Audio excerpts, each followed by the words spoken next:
Tony Dunn. Ain't nothing to it but to do it, brother. Let's roll. In a world where Carolina Panthers fans have an insatiable thirst for Panthers news and opinions, only one podcast roars ferociously. It's the C3 Panthers Podcast.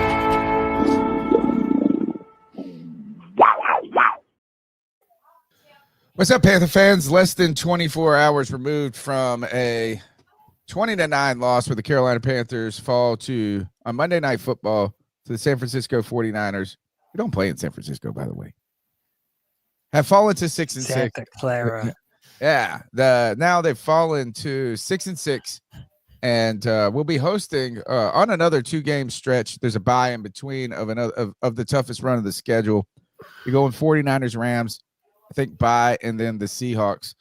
The Carolina Panthers have been up and down, coin flips of who they are, and we're trying to figure out who that is. But at the end of the day, it's far better than it was in the past.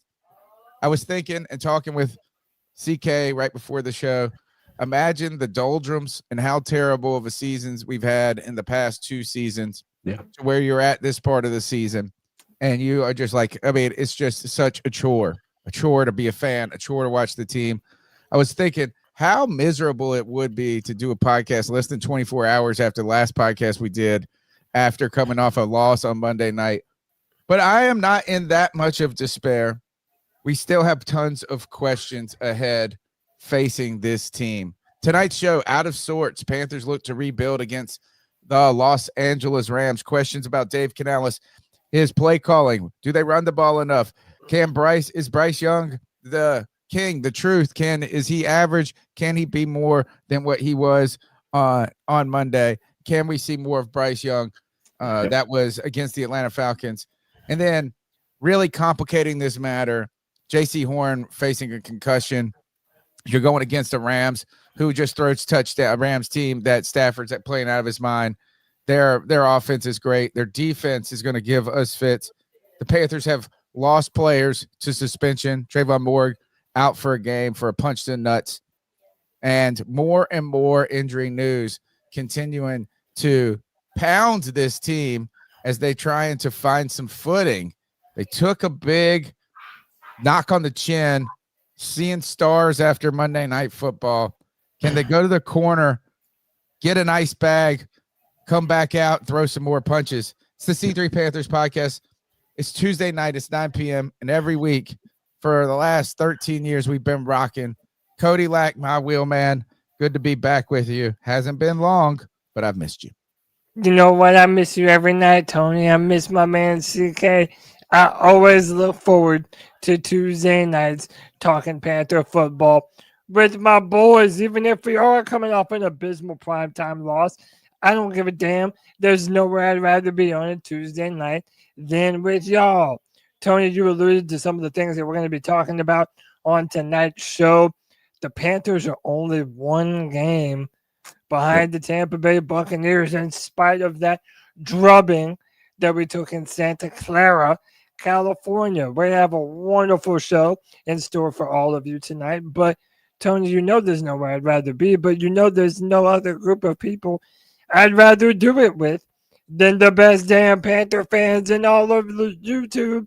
You know I'm a love him. It's 28 Tyrone, VR the Hope Dealer, Kristen Butler, Chris Mortensen, Daniel Berry Sports Highlights, Earl Locklear, G Baby in the building. He showed up. What's up? Harvey London, Jermaine Shepard, Jorge Marcelo, Loud Pack Luke, Panther Gal, Tyrone Beast, and the real AP. Tony Dunn. It's a Tuesday night, brother. Ain't nothing to it but to do it. Let's roll. The number is 252-228-5098. That's 252-228-5098. Get your calls in. We're going to get to them early and often in tonight's show. We're going to be rocking and rolling.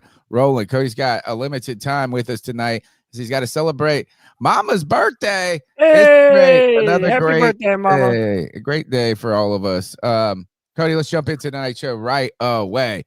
Out of sorts. Boy, were they out of sorts. Actually, it wasn't Man. even as out of sorts as it's been. I know it feels bad, folks, but boy, I've seen some worse games than this season alone, let alone like in recent season. Out of sorts Panthers look to rebound against the LA Rams, and the LA Rams are nothing to be messed with.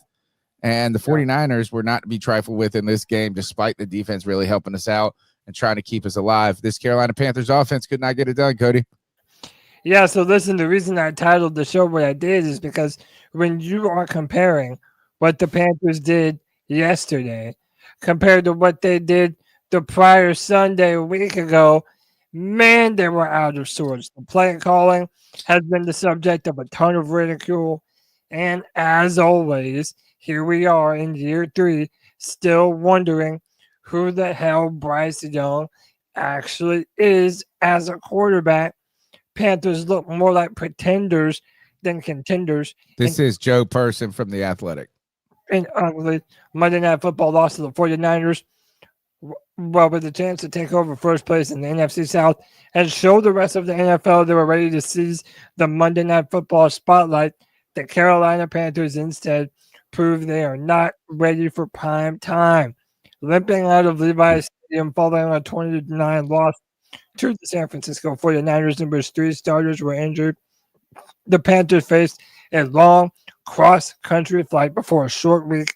They host the Los Angeles Rams, NFC's best team, Sunday at Bank of America Stadium. And Tony, we already have people writing articles saying that it is time for the Panthers to move on from Bryce Young. So you have said that he was not the worst part of last night's performance, but there are people that are already writing about what future options the Panthers have at the quarterback position. So he damn sure didn't play well. Boys, I'm just going to pass it to y'all. What was the cause for the drop in a record-breaking performance versus what Bryce did Monday night against the 49ers, throwing interceptions? One of them maybe it wasn't 100% his fault, but really just looking like a shell of the man that we saw just a Sunday before. CK, he asked the question of what was the cause of the drop-off. Is in some ways I feel like, and people were upset with us after the Atlanta game, or upset in any time anybody doesn't go see I told you so. This guy is the king. He's the truth. He's the go ahead and sign him. He's the answer. Right. I don't know if this was a drop-off. I mean, it was a drop-off from the week before, but if we look at all the performances throughout his career, we look at all the performances this year and this season, right? It was the Atlanta game that was the anomaly. So it is, in some ways, it's like, why is the Atlanta game and Atlanta itself such a different version of Bryce Young? And this wasn't a drop-off, or it's a return, a regression to the mean, a return to the regular. CK, this is the Bryce Young and the statistics that have been put up. And really, he was not done any favors by his wide receivers. Let's just go ahead and honest it. And so much of this is just momentum, I think. And that's where it is. Young is a momentum player. Canales is a momentum play caller. But I think that it's just that NFL is like this. If you can't just convert a couple of third downs early on and other teams are scoring against you, our defense could only keep us in this for so long. And really, you're only down by 11. It's just like nothing could go right, and we couldn't get things to go right collectively in more than one play, or like small spots. No, I mean, it was a collective issue, and I've been consistent in stating this. Bryce Young in those moments needs to still pull through. Right. He isn't going to be given any flexibility by anybody in the media. The media's he's no longer the darling of the media. He'll have a good week and they'll be all on him. But I think they're also wearing thin with this situation that we're in with as Panthers, of whether they're good or not good, or not, whether they're actually great. And, 1 week we can play the Falcons like we're, the Patriots of old, or maybe even of new, and then the next week we don't have anything. I do think that if you're asking me my opinion, I don't think that I think that Bryce had a poor decision at the beginning of the game. Outside of that, I think Bryce played a pretty good game, to be honest. Like if you go back and you watch it, like the stats are gonna be a bit misleading because there were a couple of drops.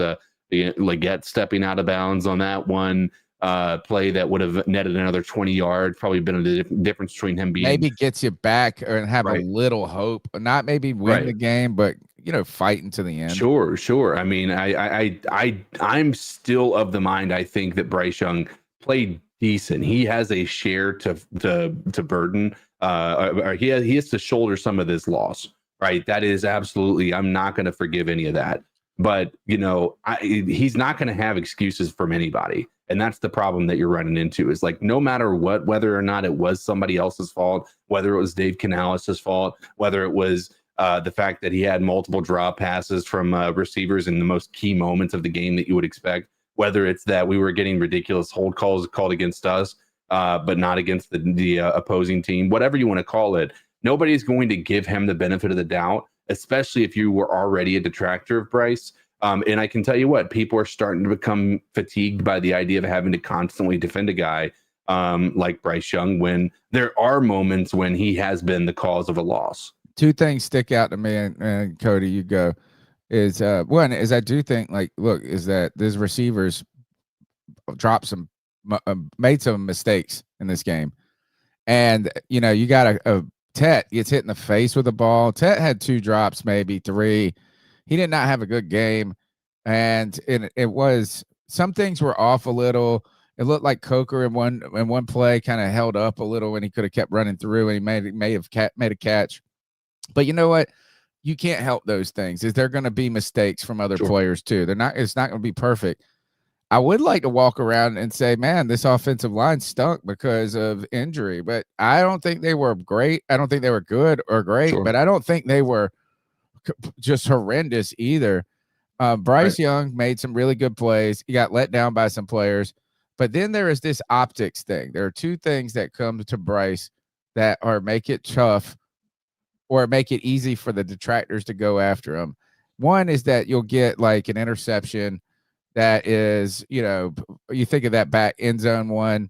It looked open. I've seen some images where it looked open, but the pylon's there. People are saying, run, you can get this, just take the touchdown. There's another couple examples you'll find where, you try to do something and there's a guy wide open. He didn't see it. Maybe because he can't see the field all the time because of his size. But to me, so you get the 2 optics are these errant interceptions, these turnovers at the worst time. And this might not be all Bryce, but like there are these passes sometimes where it was what is it when you try to get rid of the ball? Intentional grounding. That was ridiculous, yeah. Well, like the guy explained, is you can't read into the minds if the receiver goes one way and he was supposed to go the other way. No, it's not even just that. It was a tipped ball.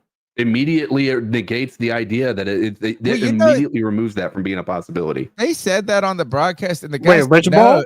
There was the intentional grounding. Intentional grounding.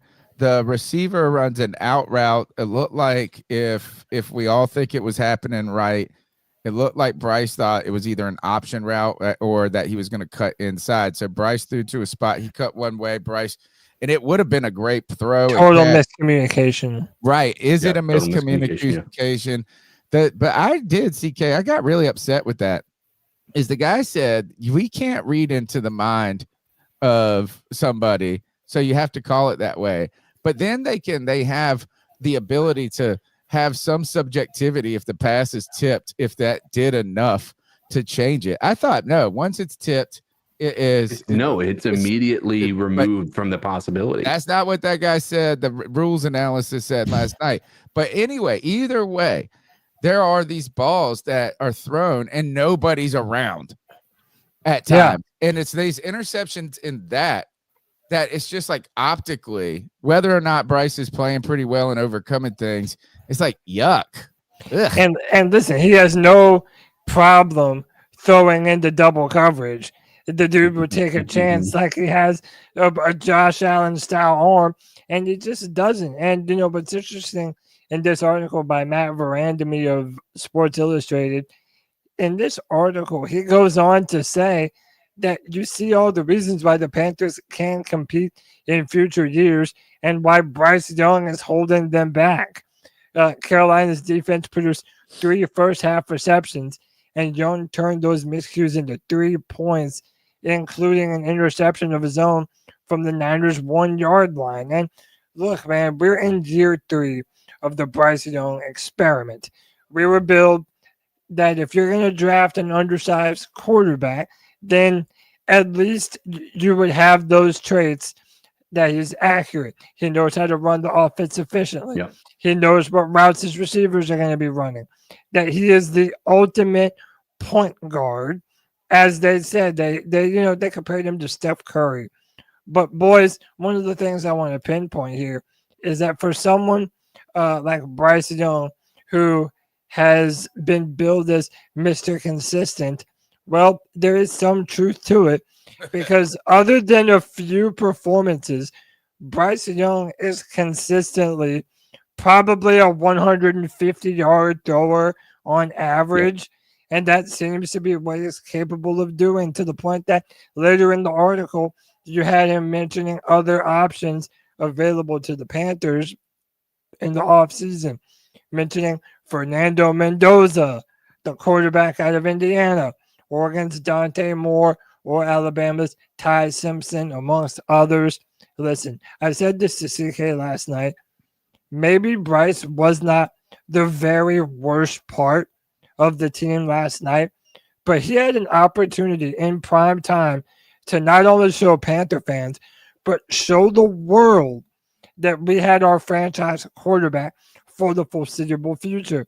And instead of doing that, Bryce was all out of sorts, throwing the vacant parts of the fields, not running for an easy touchdown, throwing an interception in the back of the end zone, which was a ball that was thrown far too late.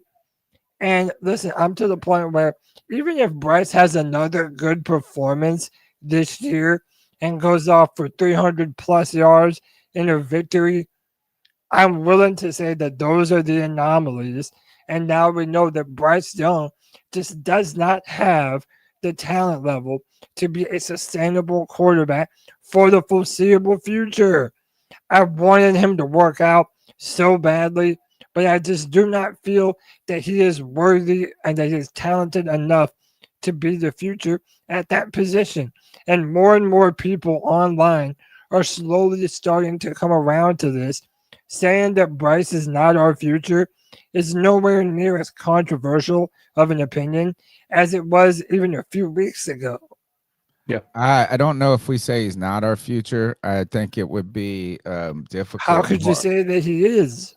That's what I was going to, is that I don't know. I can't with for certain say that he's not going to work out, that he can't continue to improve or something to that effect. But I don't know how you can at the same time say with faith and confidence that he is going to work out, that he will be the one. And I think that when we just think about what the Panthers are going to do, if Bryce Young continues to play like he's played, right, and that is not bad, not good by any means, but you have maybe one other game that he puts up some big numbers, but it really kind of sticks in this, 150 to 200 yards. It's just not anything, and not that it needs to be crazy good, but I mean, those are like paltry stats in the world of football. I don't know how you could, if you're the GM of Dan Morgan, go into next season and just say, well, it's Bryce Young or bust. And I don't think that the draft is the solution. I'm sorry. Mm-hmm. Like, I think that the Panthers, we don't have the time for continuing to develop somebody and to have this same long conversation of, are you giving them enough time? Are you giving them enough resources? Are you giving them enough this? What if what if Dave Canales wants his own guy? Because remember, he never selected Bryce. He was selected to try to salvage He Bryce doesn't have the and get the time. most out of him possible. But He- what if we- he he- says, hey, I he- want to draft my own guy? He doesn't have the length. He doesn't have the leash for us to give him 3 years to work on the quarterback. You're gonna get if you get him a rookie. I think you still play Bryce Young and you draft a rookie, and you keep Bryce Young on the roster, and then maybe you try to bring the rookie up and see what happens. I really think the solution for the Carolina Panthers is to go into next season with Bryce Young as the named starter. And that's the idea. I think you go into free agency or / the trade market and you get a veteran, semi-veteran quarterback that can come in as air quote backup, air quote competition, potential replacement. I think this is the Carolina Panthers. I think they should try to find a way to trade for Davis Mills. Hey, dude, the Texans were undefeated with Davis Mills under center. Yeah, They're I think back in the that- hunt for the AFC. I mean, the But dude then was you're not really going good to at get Stanford. somebody. But you're not getting somebody that's an IE just straight up replacement. Like, oh, Bryce, you've been relegated to number 2, but you're getting somebody who could either pressure for a starting role or just replace as a starter. But that gives Bryce Young that 4th year to continue to try, and then you're not also putting all your eggs in the basket of somebody else, i.e. very similar to what the Colts did with Daniel Jones. They brought in Daniel Jones as a competitor to Richardson. He outcompetes him, takes the starting job, and is good. I don't think the Panthers have, and Dave Canales has had the luxury of drafting a quarterback. I'm sorry, Cody. Is Dave Canales? People are up here in the chat saying, fuck Dave Canales. We're tired of him. We're this and that. Yeah. You give us another year of blah, blah, blah, and then another year of blah, blah. This mug's out the door. And then you're in the same rotation of a guy that has a quarterback that he didn't get, and this and that, and this and that. I'm done with it. I don't think we're going in the draft, and we certainly don't have a high enough draft position to get some guy that you can't look away from. And from all things I've heard from you guys that are draft heads, this is not a great draft class. Well, what if, for example, you had Bryce playing in the 4th year of his contract? I really have no idea if we're going to pick up the 5th year option or not. But let's say you rolled with Bryce for another year, and then if there is one of those guys that Canales does like in the draft, maybe you do pull the trigger if there's one sitting there. So you're talking in the late 2027? early teens. Well, no, I'm talking 2026. Okay. If there's one there, and again, I'm not saying that there is, or that there will or that there won't be, but theoretically, if there is a quarterback there that Dave Canales likes a lot, and they decide to pull the trigger on him and develop him under Bryce, and then let Bryce go after year 4, maybe that isn't the worst idea. Considering, and Tony, you and I, and me, you and CK sort of went back and forth about this last night. Other than the quarterback sacks, which are painfully lacking, this defense has done enough to make us competitive in most of these football games, and is a large reason why we're only 1 game out of first place in the NFC South right now. So if that is the truth and your defense is trending upward, maybe there might be an option in the draft that Dave Canales might say, all right, I tried my hardest to turn around Bryce, but I want to pull the trigger on my version of my quarterback that I think fits this offense best. The only thing that scares me about that is that there are real politics to football. Sure. And if will we honest? Is that going to be honest from Dave Canales? Is it going to be honest, or is it going to be like, shit, I mean, this is kind of a ploy to save my job in its own way? Like, does he really believe in that guy? Like, with the most, the intense conviction in his heart? Or is it kind of like, oh, I can pull off this, like, oh, I know I don't believe in Bryce, it's not my favorite, but then I can sell the idea that this is my guy, and then maybe this is going to get me another year, or this or that. I don't know if I could trust it. Is like, isn't it just convenient at that point? He likes a guy in the 13 to 20 range, where we haven't been able to find a guy in a 13 to 20 range. It would be very convenient. I don't know if I would love it, but I could see what you're talking about. Let's keep going through. Let's push through. Yeah, so going back to the presentation, one of the main critiques of last night's performance was Dave Canales and refusing to run the football. That Rico Dowdle, he was pretty good, and they only still ran him. They gave him 6 total touches. 3rd and 1 at the end zone. You choose to pass with Bryce Young instead of rushing it in for a touchdown when your running game has literally been one of the best parts of your team through this year. Tony, remember when I was like, even if Bryce Young plays bad, there's always going to be enough for his defenders to say, oh, nope, look at this. Terrible play calling. Or, oh, Teteroa McMillan dropping passes, or, being held on that interception. There's always just enough to justify how it could be pushed on to someone else. Well, Dave Canales was and is that scapegoat for last night's performance, as there are a lot of fans who felt like his play calling really did leave CK is one of those. We went through the drives. There are some question marks there. Continue. Yep. Sounded like Ron Rivera. Canales says they had a missed opportunity. Not running the ball more in last night's loss to the 49ers. He said, I'll do better. The question is, do you trust him? Do you trust that he can and will do better? Well, you don't trust or not trust him any more than anybody else on this fucking team. That's what I'd say.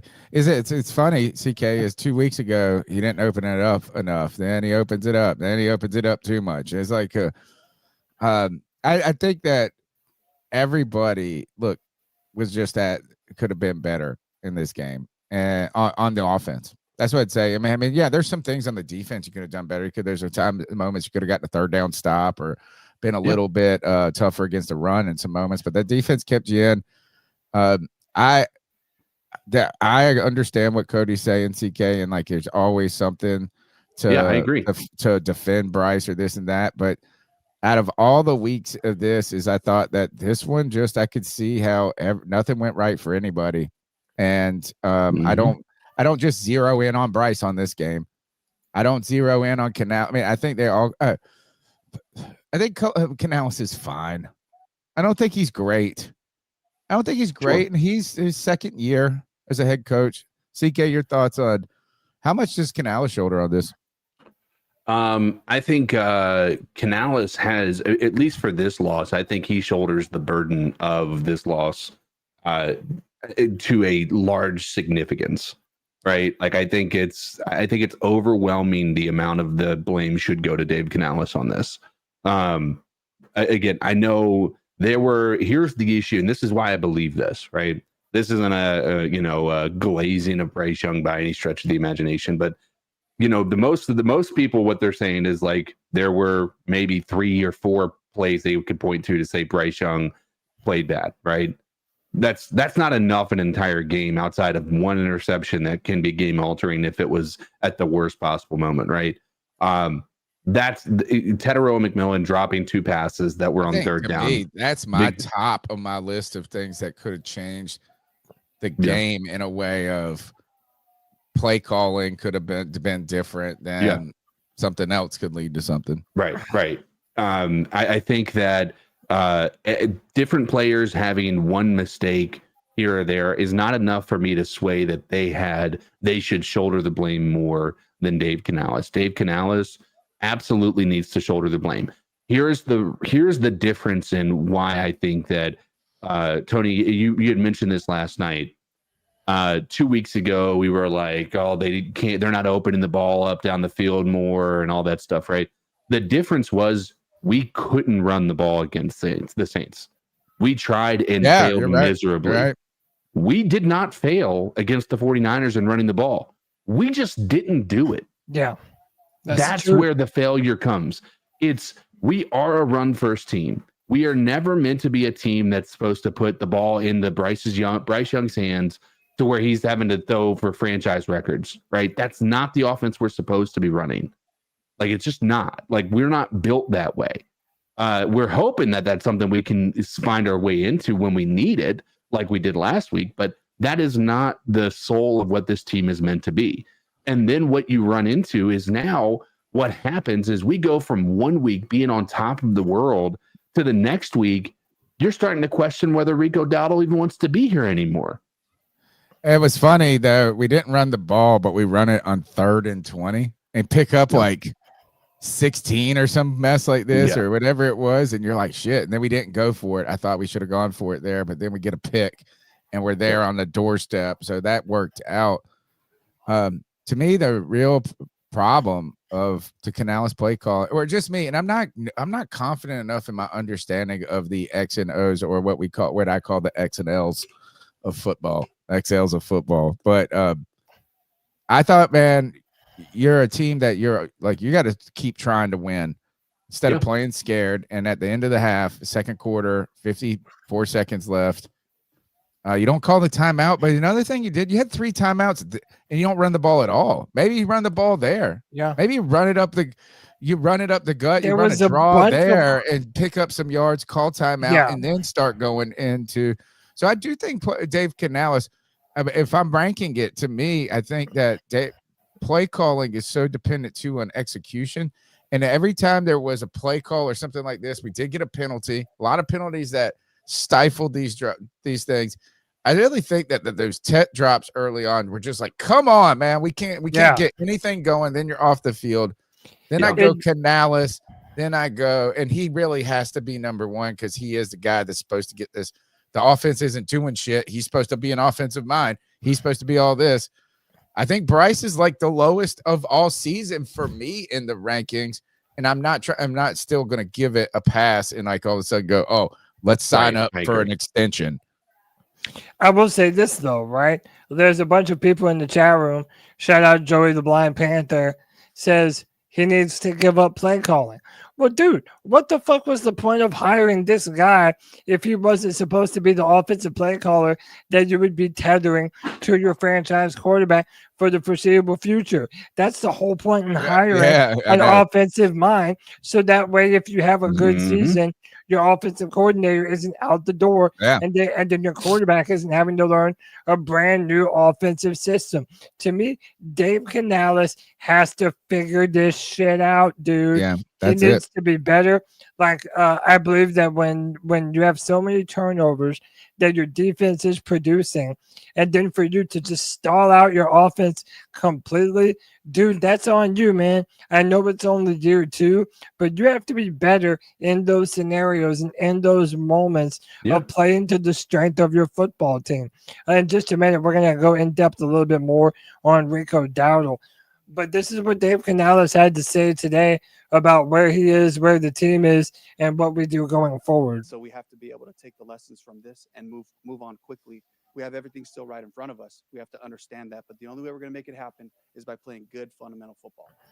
So again, a lot of it sort of sounds like that coach speak of yesteryear that we're so used to, but there also is a lot of truth to that. That's what I'm saying. It's not wrong.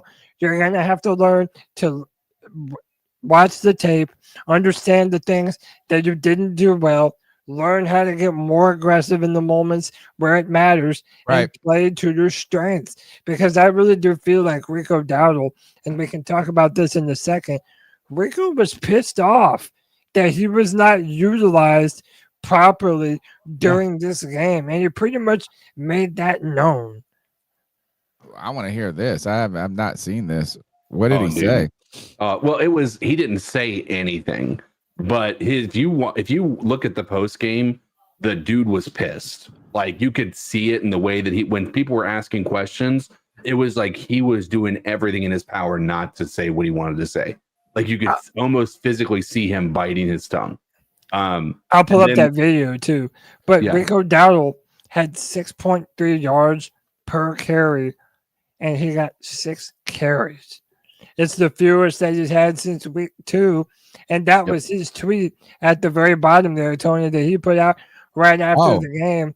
Yeah, his little confused, sort of puzzled face. And you could tell that he was very visibly frustrated. Right. If you give me a minute, I'll pull up that video. But a lot. But this was also one of the underdog read. Yeah. Let me find this, guys. Look, football is here. It's in action. Thanksgiving, man. We've got a good slate of football coming up Thursday, Friday, Sunday games. It's going to be fun. The Carolina Panthers are hosting the LA Rams, right? And you can use your football knowledge to make some football money by downloading the Underdog app and using the promo code C3P. Underdog is your place to go to play daily fantasy football sports. You can turn $1 into up to 1,000 times your money. That's insane. Man, it's like stock market money right here. This week on Underdog, just for the Carolina Panthers, you want some Bryce Young fantasy, I guess prognostications is the right thing. 194.5 yards, higher or lower.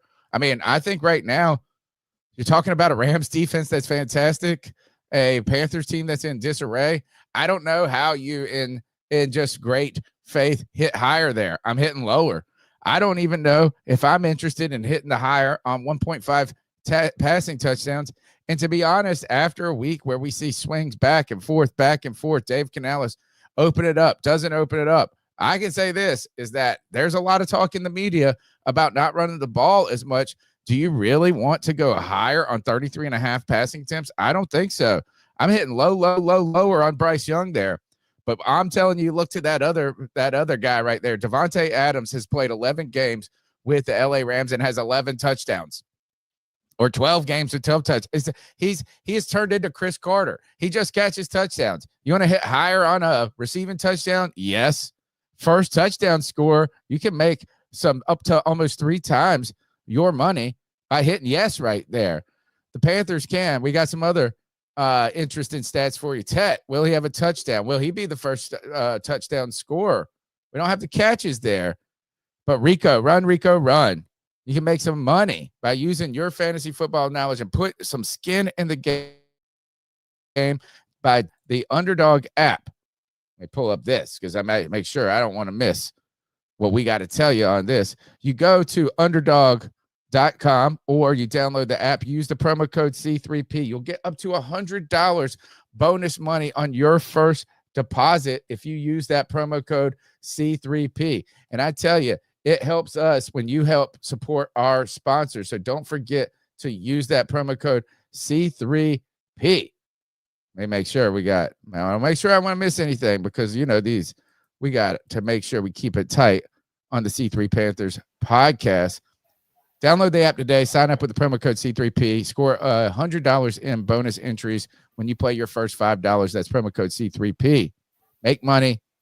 Make picks, make money with Underdog. You must be 18 plus, 19 plus in Alabama, Nebraska, 19 plus in Colorado for some games, 21 plus in Arizona, Massachusetts, and Virginia. Present a state where Underdog Fantasy operates. Terms apply. See assets.underdogfantasy.com/web/play and get terms_DFS_.html for details. Offer not valid in Maryland, Michigan, New Jersey, New York, Ohio, Pennsylvania. Concerned with your play, call 1-800-GAMBLER or visit www.ncpgambling.org. In New York, call the 24/7 Hope Line app 1-877-8 Hope NY or text Hope NY 467-369. Thank you, Lawyers of America. Let's go. Yeah, that deserves a round of applause right there. You did it. Good stuff. Yeah, so this is let me bring up this is Rico Dowdle in the locker room, basically right after the game. And sometimes it's not what they said, but it's how they said it. So you guys just tell me what you took from Rico Dowdle. Just inconsistent. Been the case the whole year. You just got to find a way to keep going up, not like this. What are some solutions to that? I mean, just from your perspective. I don't know. I don't really have an answer right now. I asked Dave about you only having 6 carries in the game. You got a top 10 rushing offense. Was that that face? You saw his eyes? Oh, Yeah. you did. No idea. Yeah, that's just the coaches make their decisions and call the game plan, and we just go with it as players. So how you build on this? You got another tough game. you just gotta stay positive, get to the next game, try and go 1-0 the next week. Thanks, Rico.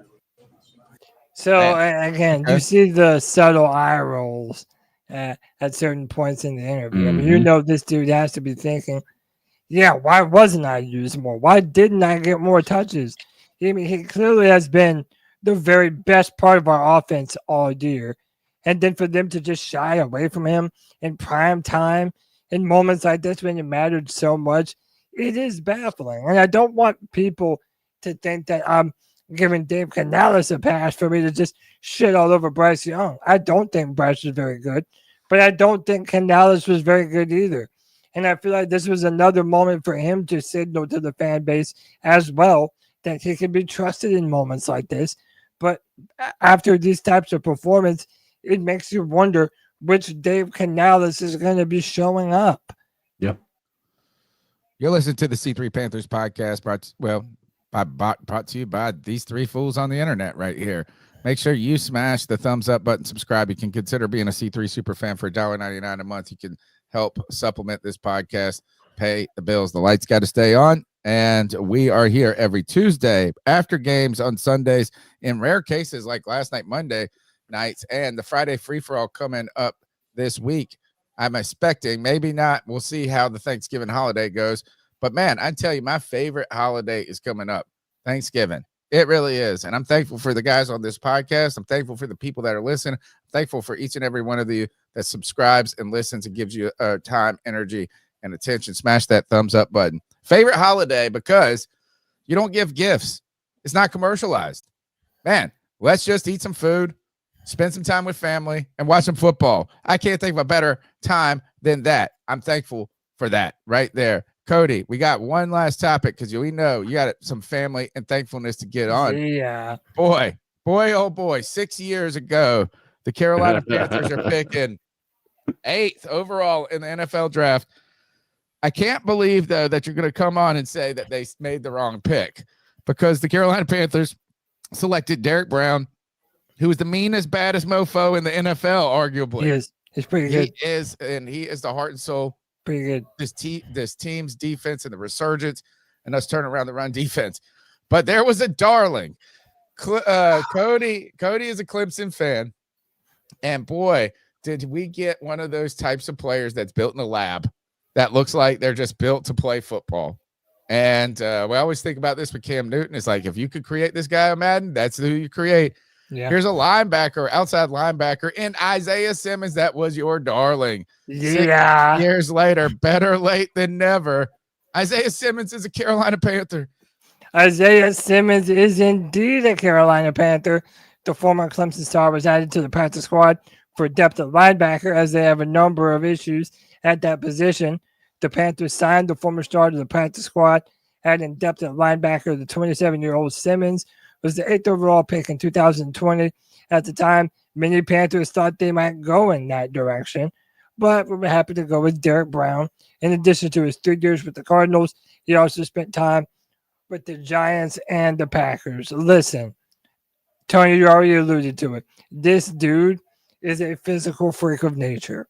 A lot of people says that this dude is a bust compared to what he was billed as coming out of Clemson. Yeah, at this point, he has not been very good. But I also put forth that he has not been utilized in a way that I think really benefits a lot of what he did well at Clemson. I'm a proponent of using this guy the same way Brent Venables did at Clemson. You see that number right there in the middle, 262 snaps from the slot. They would use him everywhere. They would use him to cover tight ends. They would use him to blitz off the edge. They would move him around to take advantage of matchups. And if the Panthers could realize, and if Rivero could utilize him in the same way, we might see a resurgence from our boy Isaiah Simmons. And maybe I'm being hopeful, but this dude really, from a physical perspective, is a blue chip talent. He's been training this whole time. We're signing him now, boys, but honestly, I'm confused as to why they didn't make this move earlier. It's not like we couldn't have used him earlier, but I think this is a great signing for the Panthers, and I'm interested to see what he could be able to do for us this season. You know, a lot of people also compared him to Jeremy Chin, who was another player that we picked up in 2000. Yeah, well, in fact, we picked up Jeremy Chin that same year. Right. In the second round, and we thought we got discount Isaiah Simmons. And I think that maybe Jeremy Chin has got a little more coverage skills than Isaiah. I can't speak with certainty. Do you want to highlight this comment of the night for me? Big, bad Derek Brown, baddest man in the whole damn town. Boy, thank you. That makes my heart fun there. I will say this is Morg suffering a 1-game suspension. We haven't talked about it yet, but he, for the punch to the nuts, he did the peanut punch to the balls this time. Guy was not a ball carrier, but it broke out into a fight. This guy, Juwan Jennings, was pissed at the end of the game. He took mental notes of this. He's like, you punched me below the belt, punch him back. Now, I don't want to say, I know everybody's gonna be like, no, this is a stupid comparison, but we have used Morg a lot like linebacker in this offense at many times. We've crept him down. We've sent him in blitzes. He's been heavy in the run package. I think you find a way, maybe if Isaiah Simmons finds the field immediately, and there's going to be an opportunity because there's so many injuries. I mean, I would not be surprised if you have to play this guy or at least roster him for the Rams game because of these injuries, that maybe you creep him down and play like that, like where you're talking, it's kind of nickel corner, but you're really like CK, you brought up an interesting name of a guy who's a outside linebacker that was just a defensive end. Yeah. And also from the Arizona Cardinals in Hassan Reddick. And that these hybrid players, they have to be able to play multiple roles, but you can play them heavy in up box coverage, play them like, there's going to be moments they might have to cover a tight end or they might have to drop into a little coverage, but you're not hoping to utilize them.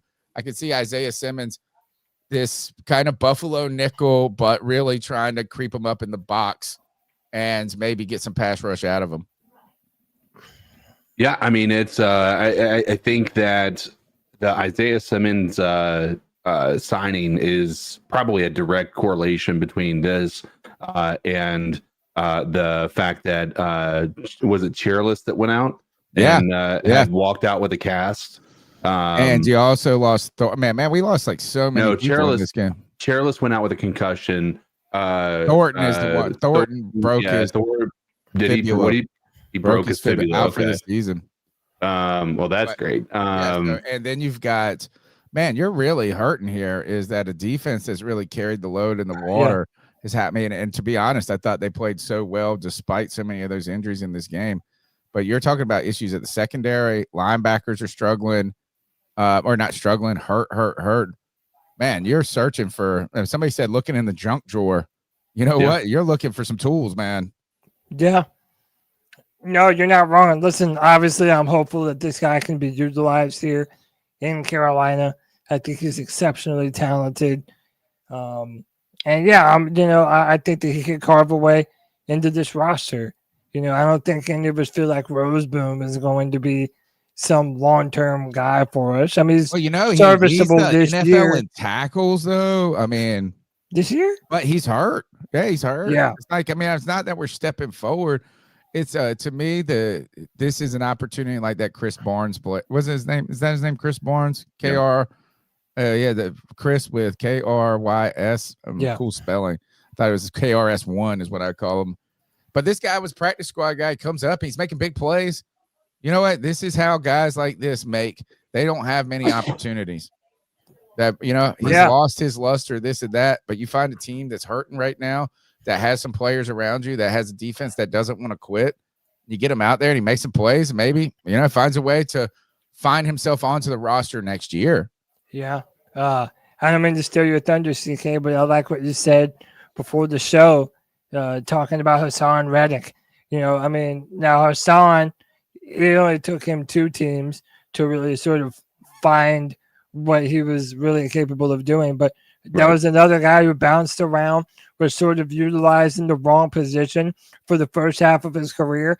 And then as a middle linebacker, I think. And then he came here. He came from the Cardinals. Then he goes to just a better team, and that's able to utilize him. Right, to utilize him properly. And all of a sudden, he has something of a career revival. I'm hoping that we can sort of do something similar Boys, I'm gonna get y'all into the cat calls, and then I'm gonna call it a night. Love y'all, Yes, sir. boys. Appreciate you. Shout out to the C3 Legion. We will be back. I don't know yet if we're doing a Friday show. Keep it tuned to my Twitter, and I'll let you guys know if we're doing that. But we will for sure be back after, or you will see me after the Panthers play the Rams for the post-game show. Y'all have a wonderful evening, and let's jump into these cat calls at 252-228-5098. Boys, have a great one. So what are your thoughts on catcalling? Yeah, it's pretty. You shouldn't do that to somebody. And how did that make you feel? Very uncomfortable. So how do you think catcalling makes the person feel? It feels good, like. Who's that cat sitting in the back corner with his face buried in his nose? Who's that kid that can use one?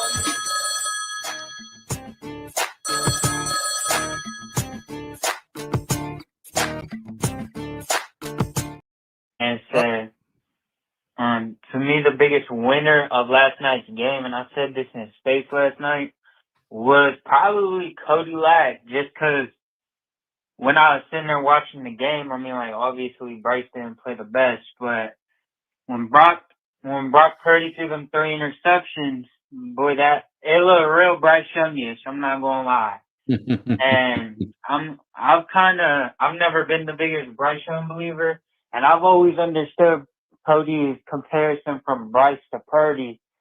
And when you was watching them two last night, they look real alike, I'm not gonna lie. So it's just one of them play for the 49ers, and he's wasting their money and their time. Meanwhile, Bryce. One was the last pick in the draft too, and one was Not the as much first. money though. But yeah, I think on a positive note though, defense, the players showed what they can do. I think Avera still kind of got outcoached just because, for the most part, the 49ers offense moved kind of comfortably. We did get a few stops. We did get the turnovers, but I think the turnovers were more so our players just making good plays. And yeah, man, we know this team is a couple pieces away. We can use one of everything. I don't know what really we would attack in the first round, but I do know this team has some talent, and we got outcoached yesterday. So whatever we do with Dave Canales and Bryce Young this offseason, I don't know. But I think the end of our schedule and how good the end of our schedule is going to determine, it's going to make or break our head coach and quarterback duo. I mean, that's been a big thing here in these past couple years, maybe past decade of football, is how good your head coach and quarterback duo is.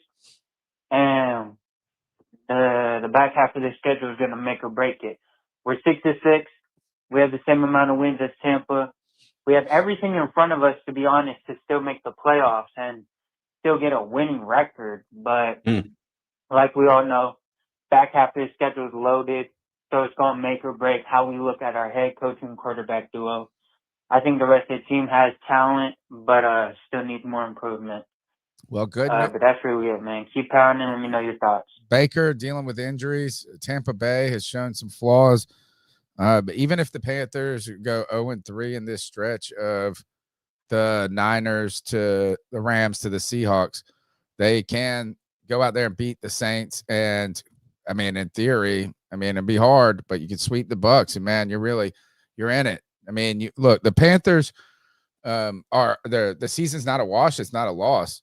Right. And the thing, CK, is that we come back to is that when you see so many good things that have happened with this team, whether a defense that's been surprisingly good, a run game that has looked just unstoppable or dynamic at times, and even moments where you are saying Bryce Young is stepping forward, is that we come back and we're going to circle some certain things, and it's not going to be the Monday night loss that we circle.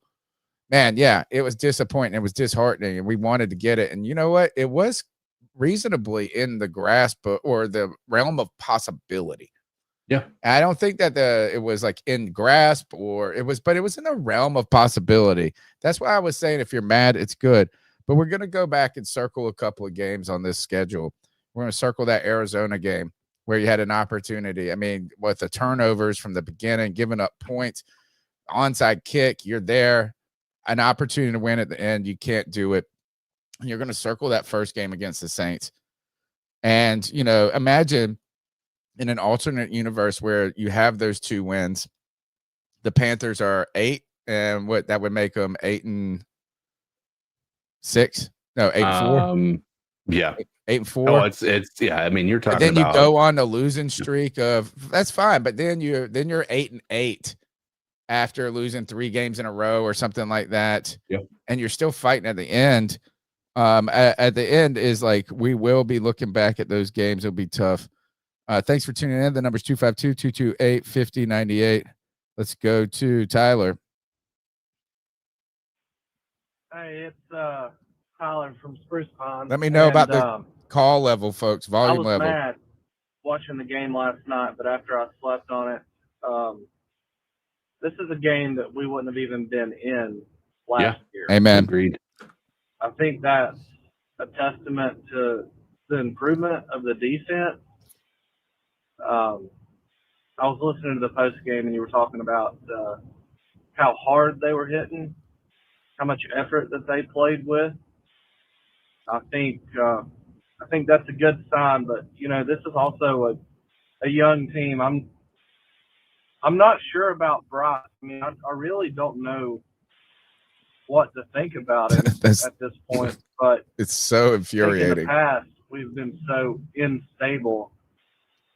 unstable since David Tepper has taken over that you really just have to see how this plays out for probably the next, till the end of the year. And then next year, I don't have a problem with the play calling other than that first and goal where Bryce Young threw a terrible interception, but nobody would have a problem with that if Bryce had just ran the ball in or threw it out the back of the end zone. Right. Yeah. That wouldn't have been a problem.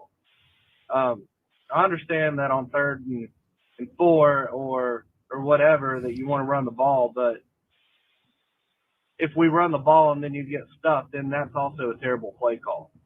I'm with you. This is a good call to me. That's been happening for the last 2 weeks.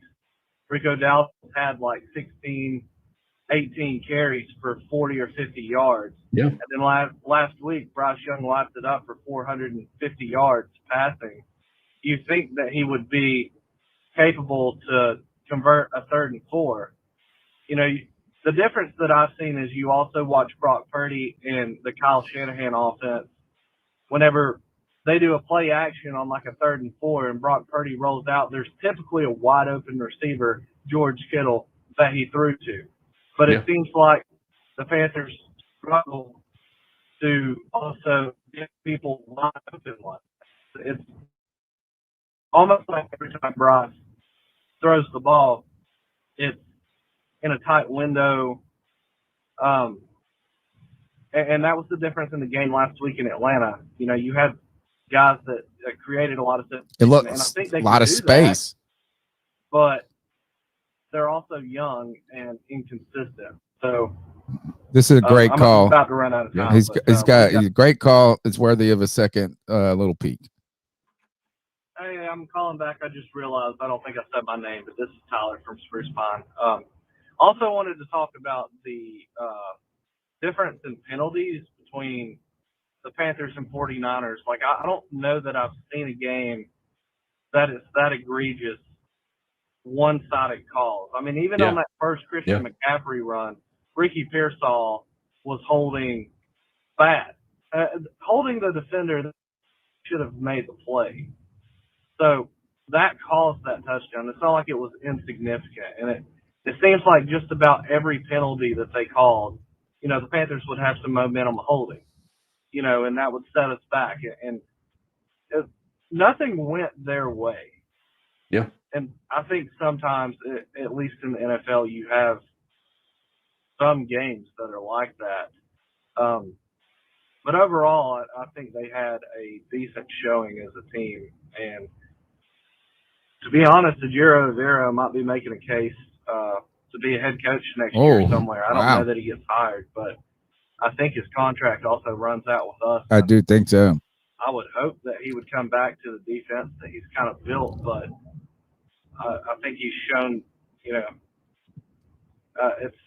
at least an unwillingness to be in Carolina. Yeah.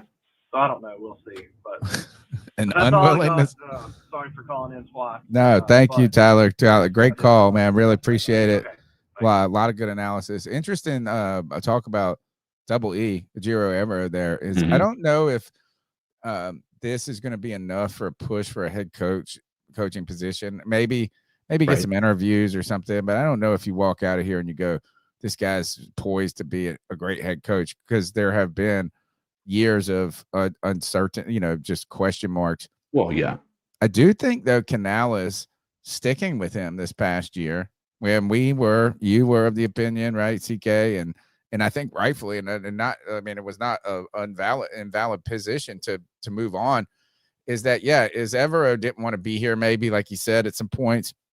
But I think the fact that they put a little faith in him this season might generate enough loyalty with Canales, or with that he would consider coming back if offered the position. So I don't know if this defense is that, I don't know if he's going to get a head coaching job. That'd be interesting to see. We'll follow that. Big shout out to angel investors of the podcast. Thank you for the super chats right here. Jonathan Collins, 05. He said, my problem is we aren't adapting, and that is the coach. Oh, Yeah. I mean, our adaptation is every other week, right? The team is so bipolar. I bet they beat the Rams. This is like, it's not out of the realm of possibility because of some crazy stuff like that. As you go and you get shellacked by the Buffalo Bills, and then you go on the road and you fight and you beat a strong team in Green Bay. And Panther Gala did not see this. Did you see C-Dog trolling Blitz about the C3 Panthers podcast? Did not see it. But thank you for the $2 for the super chats. They really do help the show. What helps the show is you guys calling in and continuing to be a part of this podcast through all the years of ups and downs and trepidation. And, man, you really keep us going. The number's 252-228-5098. Let's take the next call. What's up, C3? Jesse from Charlotte. Hope you boys are having a good Tuesday, man. Thanksgiving coming up. I'm not going to try to bring the mood down or anything. I'll try to be really quick with my call. I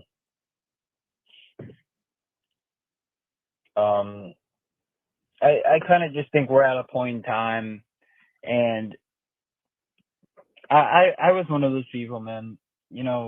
I defended Bryce. You did. I fell on the sword for him.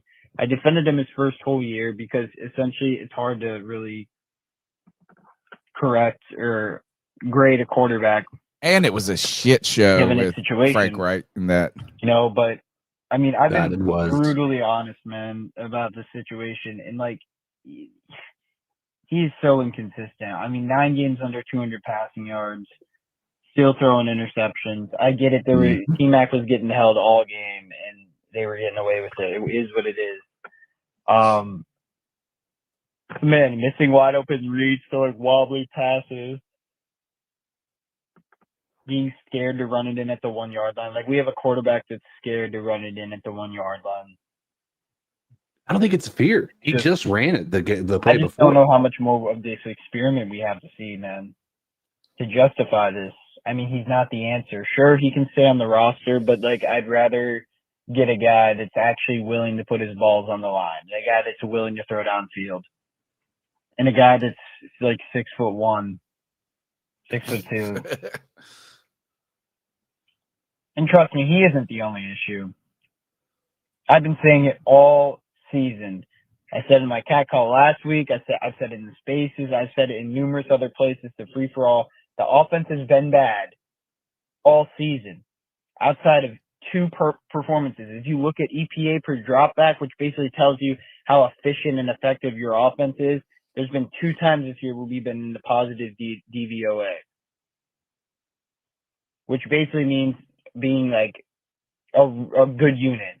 And that was the Cowboys game and the Falcons game last week. Every other game has been bad from the offense. And look at what Evero's done this year, man. He got some help in free agency because our in the draft because our front office is great. He turned the defense around. But how come our offense that's invested in a quarterback, offensive line, tons of receivers, running backs, and an offensive head coach can't have a competent offense? It's just sorry, man. And that's Dave Canales coaches like he's playing not to lose, and that's an ice up to him, man. Anthony from Charlotte. Thanks for the call, Anthony. Let's keep rocking. Hey man, this TJ from Georgia. I always listen to your podcast like the following day on my way home from work. But anyway, I wanted to touch on how we're always talking about like Dave Canales and the play calling and all that stuff. But I really think that despite whatever play Dave Canales calls, it's up to the offense to execute those plays. And if the play ain't there, like Bryce needs to throw the ball away, not to force the ball into a compromising position. So that pass that he throws in the end zone to Tetaroa that ended up getting intercepted, when you guys were saying that it should have been a run play.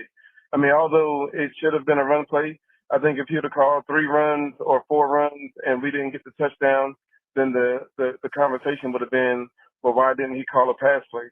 I think ultimately it's easy to pick apart play calling when the play doesn't work. But when the play works, then everything is all good. And nobody has the foresight to be able to know when the play is going to work and when the play is going to not. It's ultimately up to the offense to execute it. Because at the end of the day, Canales could have had a run play called on second down or third down, and we just never got to that down to see what it really was. I agree with this. Yeah, and then the last thing I was going to say is, like, we also get on him for being overly vanilla and, not doing things that are different. So this play, these set of plays that he called against the 49ers were something different, and it just didn't work. So he's still a new coach, and I really don't have a problem with Canales. I agree with this call 100, and I tried to temper some of this conversation last night of it's just Canales.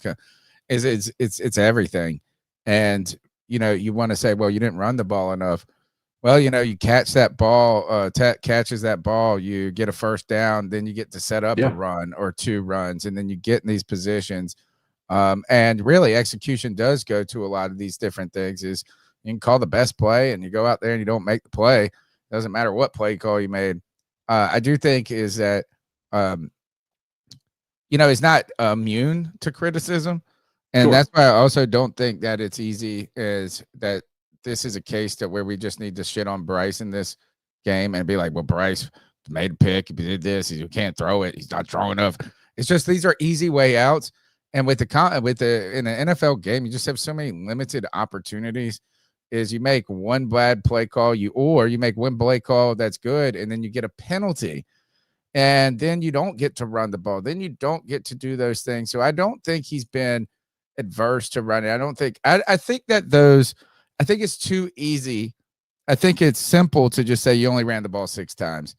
Right. And I think that, yes, in theory, you want to run the ball more. You wanted to do some different things, but you also didn't give an opportunity. This team didn't have the ball very much in the first half at all. And so it was just hard. I mean, it was like, yeah, he could have done some things better. And at the end, like this offense being crisper does fall on his shoulders. I mean, that's just like it's like he's an offensive coach. He is this. Is who he's going to have to shoulder some of the responsibility, not in blame, the responsibility. But I do agree with the play with the call is that it's more complicated. Man, one catch, one less penalty opens up the playbook into different things to where you could have then called more run plays. You could have done this. Canales has not been without flaw. And I don't know if we just parse and pick apart single plays and this and that. If that's the thing, is that I guess you just say this is that the offense hasn't performed enough. And then you can just say that's responsibility. Canales, Bryce, player execution, all of those things are part of it. Let's go to the Hope Dealer. What I saw Monday night was a lack of preparation, poor clock management, poor play calling, all coaching. What up, y'all? It's the Hope Dealer checking in real quick. I'm going to do my best to get this in one call, but I don't know because I got a lot to say. Dave Canales. I'm sick of it. I'm tired of the poor decision making. You deep in your second year now, and you still don't know how to have a sense of urgency in a 2-minute drill. I think this is fair. What's up with the play calling, man? With the situation on the goal line, I think it was like 1st and 2, and Bryce throws an interception, and then not running Rico or Chuba in a 10-3 game. It was 10-3 all the way up to close to the fourth quarter, most of the game. Like, when the game is that close, run the ball. Run the ball. I'm tired. He said he was going to be stubborn about running the ball. He's not. I'm sick and tired of Dave Canales with his coach speak and his cutesy play calling. Look, man, like, it don't make no sense because Bryce Young looked terrible out there. I get all that. But, man, Dave Canales' game planning sucks, man. Like, this sucks. The clock management was horrible. Mm-hmm. The play calling, this loss falls mainly on Dave Canales in my book. Yeah, this the Hope Deal. I can't get it all in one call. I'm going to call right back. He's coming back. I think we're all coming back to a couple of things. Is you put the two calls together, and I think both make fair points, important points. Instead of quibbling over if you should have ran, you should have run this pass play, this run play, this or that. I think that when you talk about the urgency, there's moments where it felt like up tempo is helping us, and then we're not up tempoing it. So I think that's where we get Canales, where we say is like, it's not if he should have called a run play or this or that. It's like, why isn't that feel there to what this is working? And it's not the specific play, but the attitude, the moment, the feeling. And I do think there is CK. I don't know. Does Dave Canales a little goes with the winds a little bit when the winds where the winds are blowing? And sometimes I feel like he doesn't. But I don't know if I want to know if like I could really just have an honest, like, I'm your therapist. Nobody's going to find out about this. Just tell me the truth. Was that 55 seconds where there was no urgency? There's no timeouts. Was that you being a poor coach or like not knowing that you should be? Was that you? Or was that you also not having a fear that you couldn't drive down and strike? So you didn't create urgency because you also didn't have belief that you could do it. And I'm sitting there going, try to go get 3. Go get 3. That's the point in the game that I would point to Canales and say I want to know more. And I think that is the thing that is the moment that is it do you not truly believe in Bryce? Do you not truly believe in the offense that they can move the ball in 55 seconds and you're just trying to get out? Then you should just fucking ran the ball 3 times and try to get a halftime.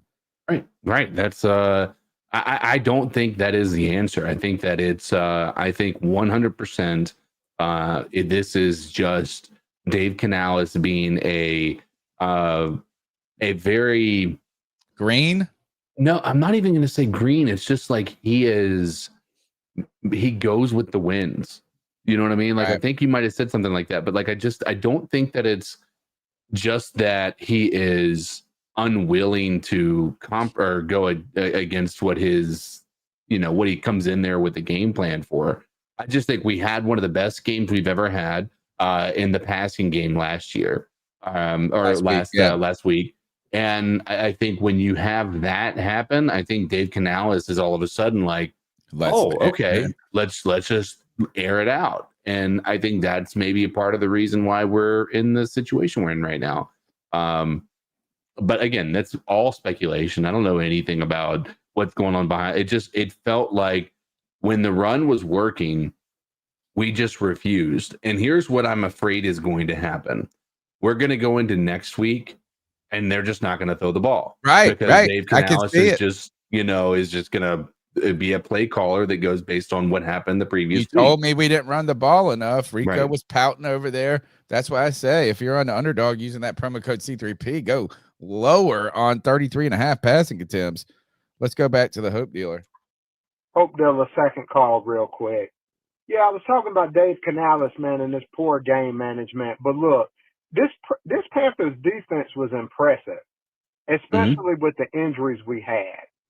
To me, this loss falls primarily on Dave Canales with Bryce Young to a lesser extent, and then those wide receivers, they were not good either. Come on, man. Sure. We're going to get freaking demolished by the Rams this weekend if we play like this again.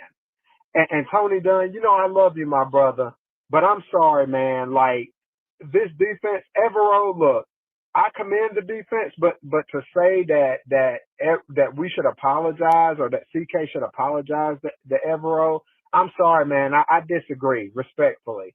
Look, I appreciate what Evero is doing now, but our defense still should not be this dependent on one player.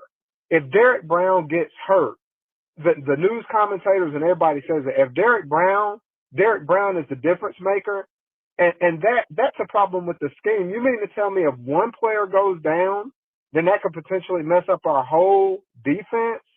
Now, I'm not going to apologize about Evero. I'm glad that he's playing better, but we got a big sample size. Same thing with Bryce Young. I'm not going to apologize because, you know what, and I'm not saying you said that, Tony Dunn, but I'm just saying Bryce Young has been bad. He had one good game, maybe two. Like, we got a big enough sample size to know what's going on. I love you guys. I love the C3 Legion. This the Hope Dealer. I'm a little fired up, y'all. Pray for me and keep pounding.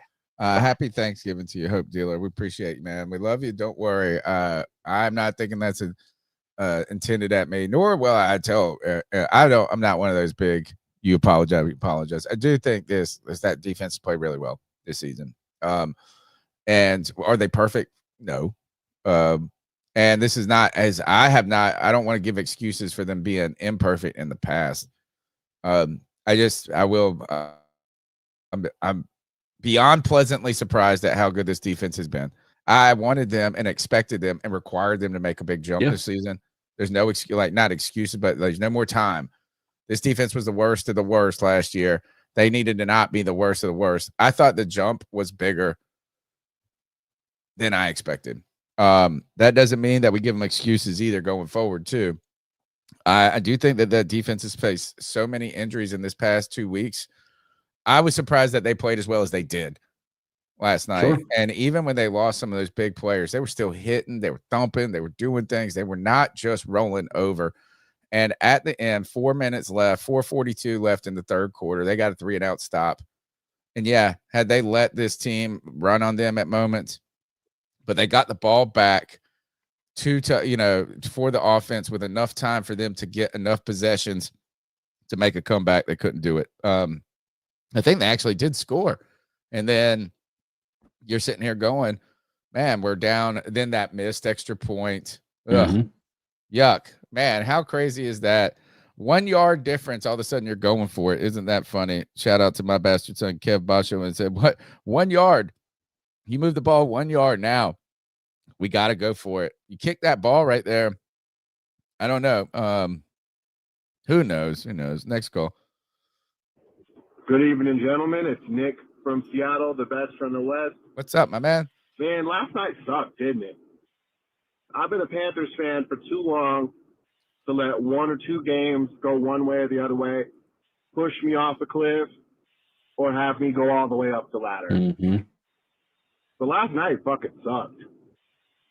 You know, my question I could sit here and break it down, everything that sucked about last night, but y'all are going to do a great job of doing that. So I'm going to pose a question to the panel and see what y'all think. Was last night more of a speaking to where we are at in terms of Dave Canales as a coach, Bryce Young as a quarterback, or both? Oh. Because, man, let me tell you, I am fucking tired of hearing Dave Canales come out after games and talk about missed opportunities. Motherfucker, you're the missed opportunity. We should have hired Mike Vrabel. Fuck. Like, when you look at teams like the Bears and the Patriots, Yeah. they turned it around pretty goddamn fast. And here we are, 7 years into this rebuild, and we still don't. We think we have an identity, and then we just back off of it. 9 times? You said you were going to be stubborn about running the ball, Dave Canales.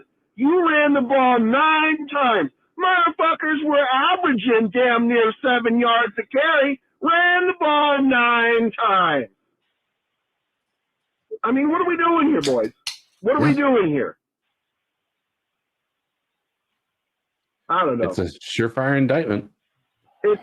So again, going back to my question. I'd love to hear y'all thoughts and let's get nitty gritty about it, because we're going into week 13. It's about shit or get off the pot time. Oof. Oh, man, we're getting frustrated. We're firing coaches now. One of those two won't be here next year. Either Bryce or Dave. One of them won't be here. I'm probably wrong. Who the fuck knows? Maybe. Last night, was that more of a example of Bryce, Dave Canales, or both? All right. Let me know what you guys I want think. you to start with this. I said it from the beginning of the game last week or last night. This was 100% a Dave Canales, more of an indictment on Dave Canales than it was Bryce Young. Again, that does not make excuses. That does not make excuses for Bryce Young. If you thought that he played poorly, I would agree with that sentiment. I don't think that he played great. I don't think that he played as bad as people were making it out to be. Outside of that, interception in that not opening drive, but that second drive, that was god awful. Like, granted, again, the chat likes the call, by the way. Yeah, but I do think 100%. I am putting that blame squarely on Dave Canales. If you want to talk about a singular game, I guess, it's the bulk of the blame is going to fall on Dave Canales in that game. I think there was risk with Dave Canales. Yeah. Just like there was giant risk when it came to Matt Rule, who had no NFL experience, right? And things like this. And Matt Fool, should we say? We don't call him by his name. I'm with you, man. Vrabel would have been wonderful for the team and the culture, and but part of this has to go beyond to Dave Tepper. And Dave Tepper there's two things. There's a question if Dave Tepper can handle a dog bigger than him. A guy who has the pedigree, the attitude, the bark bite back type mentality. Is that I think Dave Canales kind of fits into maybe more of the, he's nice, he's, pretty, he's this, he's that. But I also think part is that we couldn't maybe get some of the best coaches at the time. It's like you're not getting a Ben Johnson. These guys that are the top names at the time. And so you kind of had to go into tier 2 coaches. And so there's a risk with a guy who's been 1 year offensive coordinator, who's young, who hasn't had the experience maybe, so I think there was risk. I don't think Dave Canales has been a bust though. I think he has been. I don't think he's been great. We want this to be faster. I don't think that the right move. Yeah, I don't think the right move though is to just move on. And I understand that maybe one of these guys isn't going to be on the roster, whether it be Bryce Young or Dave Canales. I think that you have to make a decision. If your decision is that you don't think Dave Canales is going to be your coach in 2027, pull the old CK and just rip the Band-Aid off now. Yeah. And then go ahead and get your coach and your quarterback, and let's stop this cycle of now we got a coach who has now we got a quarterback. We go out in a different quarterback, and then you're going to fire Dave Canales at the end of the year anyway because the jump isn't going to be as fast as you wanted.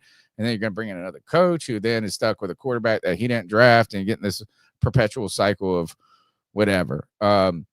Well, I think, just pulling a Browns.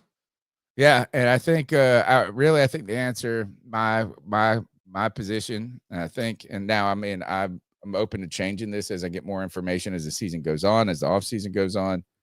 I think the best thing to do right now is to keep Dave Canales as the coach going forward. I think also that you make Bryce Young come back as his 4th year. But I think you go out there and you get a quarterback in free agency / trade, Davis, somebody like this. Maybe it is a Jameis Winston. I know that's like, but or something to that is that where you don't go, well, if Bryce doesn't work, this whole season is shot. Right. Or that you have to walk into the season with Bryce Young having to be the quarterback no matter what. So that's what I got for you. Let's see. Yep. Fair. Let's see. Is this the same call? Hey guys, it's John B. Jenkins calling in. Man, that loss sucked. I got to be honest. I turned it off. Did Bryce throw an interception in the 3rd quarter? I think he did. And that's when I was just like, you know what? I got to get up at 4 o'clock in the morning and go to work. This ain't worth it. Props to you guys for doing the post-game show. Thank you. I was struggling this God afternoon. bless you. I don't know. Whew. Hey, at least we're 6-6, right? And with 17 games, we cannot finish 500. We will not finish mediocre. We will either finish above 500 or we will finish below 500. And I think that's great for us. I think that we need to strive to finish above 500. I think that is improvement. I mean, holy crap, our defense looked so good last night. And then our offense just couldn't do jack diddly. I mean, come on, Bryce. Man, I've said this before, but I need you to work. Yeah, I need you to work. That's and how I'm I not feel. saying you're a bad quarterback. I'm just saying, man, that need it. interception in the end zone sucked. And then the interception that made me just decide I need to go to bed sucked. But it's I don't know, always that's about right all I when got this on could that. happen. Then there's a pick. For my alternative football updates, I don't know if I told you guys this last week, but the Grey Cup finished up last week. The Saskatchewan Roughriders beat out the Montreal Alouettes. I think it was like 25-17 or something. And we're done. We are in the doldrums of the off season, y'all. All we are left with is NFL football until we get some exciting alternative indoor, outdoor, European, Mexican John B. football. Jenkins is the only coming person our that way. watches any of this. Of course, when that comes, I will update you on it. But before I leave, I wanted to just give a quick shout out to my man Cody. Look, man, Cody Lack, I remember when you were just a caller. I remember one time you called in and you had a song. I don't even know what the song was. It might have been right before the draft, but you had some sort of song. But you always had like the best calls. You were so in depth with your calls, and then you became a part of the show. And I just want to say again that you have brought so much to this community. We're gonna have to tell your him to go roll back and calls listen to at the this. beginning of every show are just the best. They make us all feel included, and we love you, man. That's all I got. That's all I got. you, But we John. love you, Cody. Keep doing what you're doing. Tony, keep doing what you're doing. CK, you as well. Greg, I don't even know if you're on the show tonight, but if you are, we still love you as well. That's all I got for Thanks, you. Greg. As always, keep pounding Carolina Panthers. Keep pounding Panthers Broshlaw. Go Fish. Keep pounding C3 Panthers Podcast. And that's John B. Jenkins out. I love it. Man, that warms my heart. We're making a note at 1:26. I'm going to send the update. Cody had to dip out a little early for his mom's birthday, and he does hold it down. And he's a part of our brotherhood. And thank you, John B. You are a brother and a member of the C3 family. Appreciate it. He's coming back a little bit. All right, Tony, I think my last call cut off, so if it did, please play this one. No. But this is John B. Jenkins calling back in just to continue to give my props to Cody Lack, Tony, CK. You guys, thank you for doing what you do. I swear I'm going to figure out how to get Aetna State Health to send you my copay. There you go. Because I really think this is better therapy than what I have gotten in the past. And, yeah, I don't know. I really enjoy these Tuesday night shows. They're like, I don't know if I want to call this church, but it's definitely fellowship. Yes, and thank you. I appreciate y'all's fellowship for sure. That's a good All Thanksgiving y'all, guys message and right gals. So anyway, yeah, that's all I got. Anyway, this is John B. Jenkins as always, keep pounding the Carolina Panthers, keep pounding Panthers Rocklock, go fish, and keep pounding the C3 Panthers podcast. John B. Jenkins out. Thank you, John B. We really appreciate the support, and that's how we want. I mean, that's all it is, actually. We always say we're not football experts. We're expert football fans.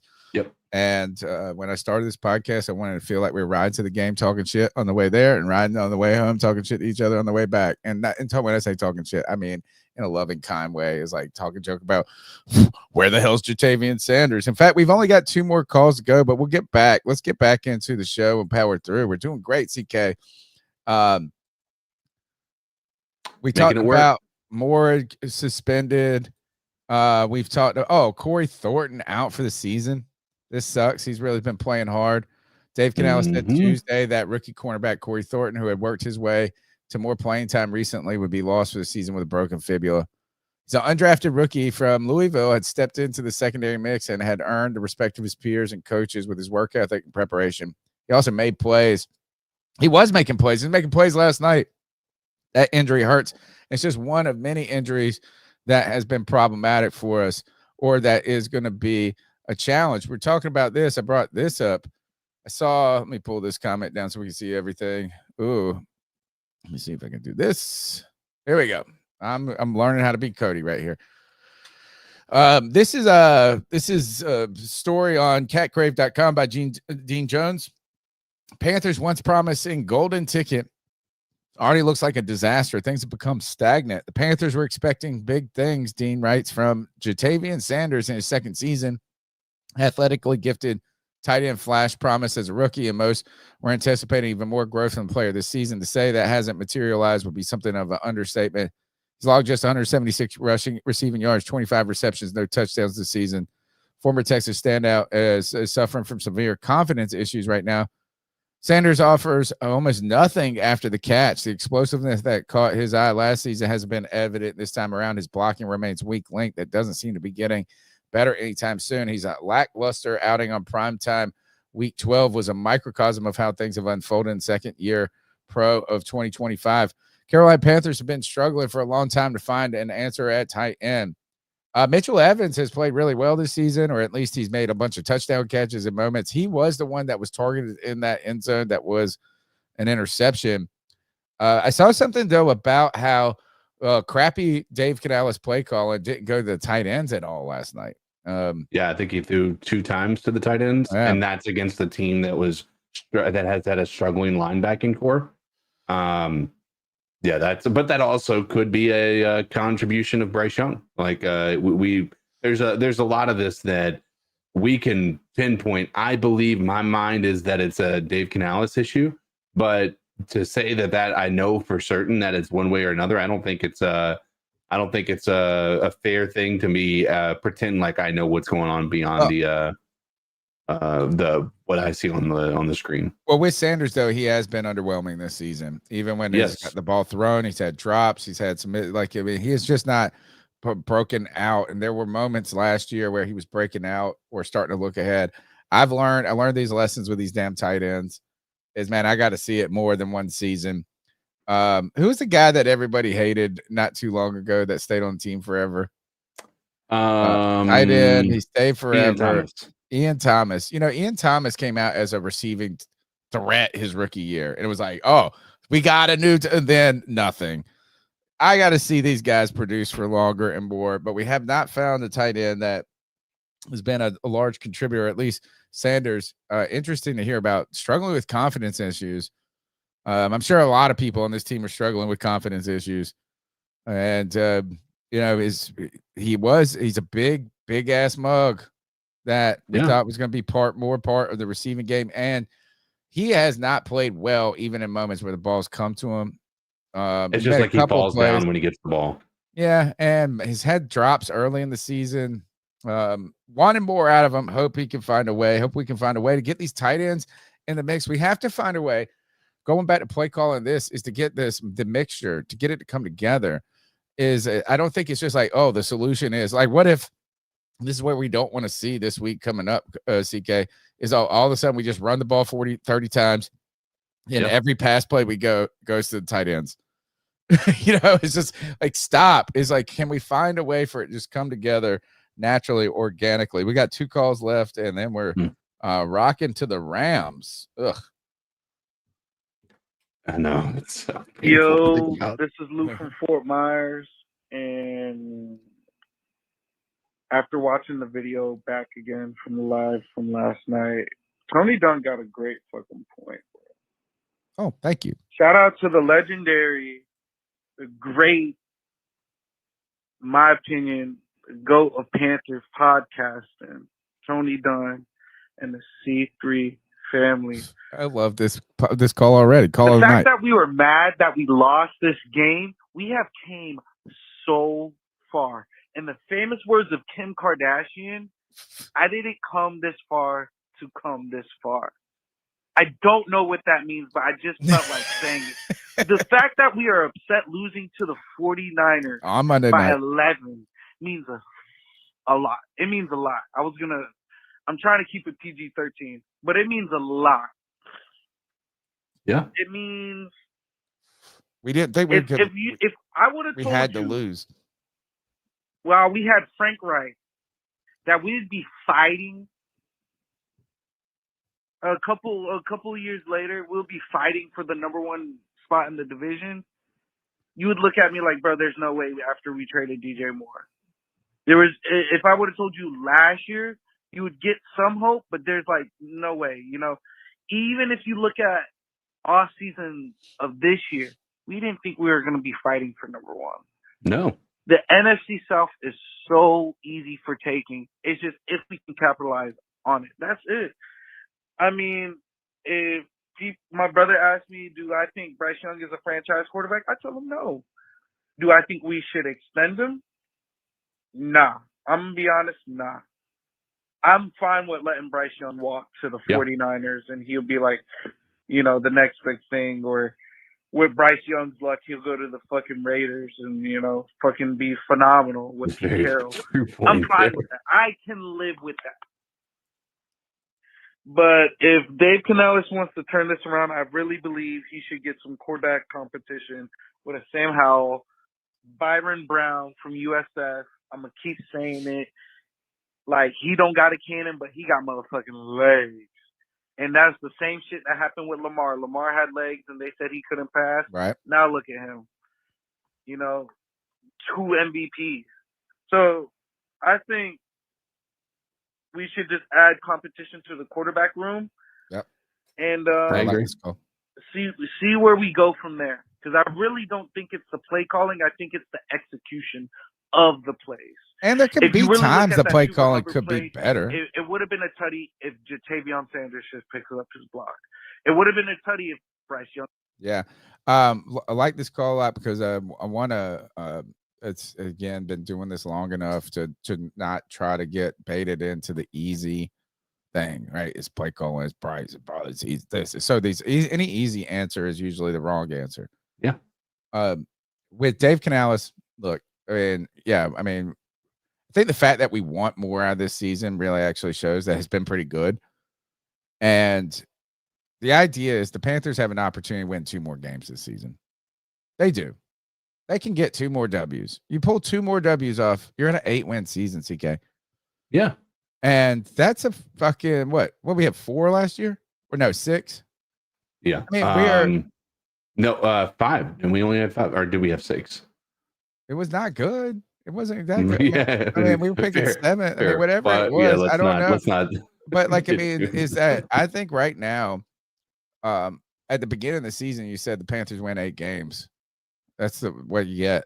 I mean, we're not. I mean, I know we could go back and look at the thing where we were like, oh, we're gonna win 10, 11. This is so stupid. I mean, it wasn't. The Panthers do. The Panthers could win 9 games this season. They could. They can win 8. Now they can win 6. Even if you win 7, 6, it's just not complete. We had 5 last year, Panther Gal said. Or 6 or 7, really.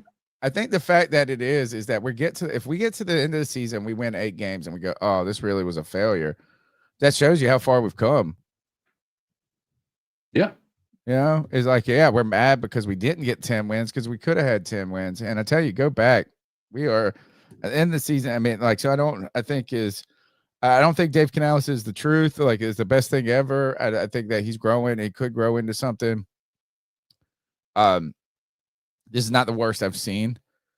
It's not the worst trajectory I've seen with the team. I don't feel like we're just getting worse each week. And I think we're going to come back at the end of the season, continue circle 2 games and say Arizona and New Orleans, you know, you're a 9, 10, 11, 10 win team at that case. So it is nice. I started this podcast off, and I think it's just fitting for how I started last night off, is that we did this podcast right now.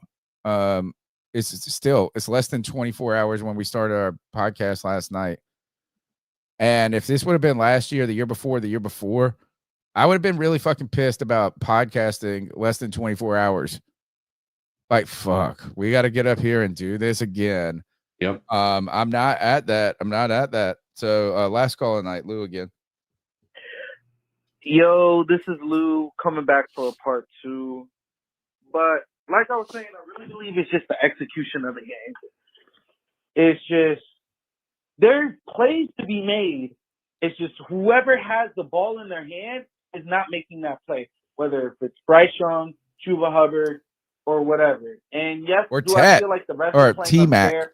He doesn't like being called Tet. Sure, but they're at home, right? I don't expect nothing to go our way, ever. We have to be flawless to win games.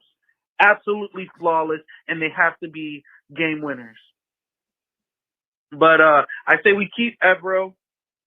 I agree. I'm not a big fan of this pass rush. I agree with CK and Cody. I'm not a big fan of this pass rush. But I don't think, like, 2 of our main pass rushers are rookies. So I don't think getting more pass rush is going to really do anything, you know? But Maybe we could go into get free some agency, vets get or a big whatever. fucking name, Some maybe. depth at linebacker is more important than the pass rush. If you honestly ask me, I'd rather pick up just like 4 linebackers in this draft and just see where it 4 goes. linebackers. Some more DBs and see where it goes. That's where this team really needs help. More offensive linemen in the late round or the second round offensive linemen, you know? Some guys that could be like Brady Christensen, a Swiss Army knife, and all that good stuff.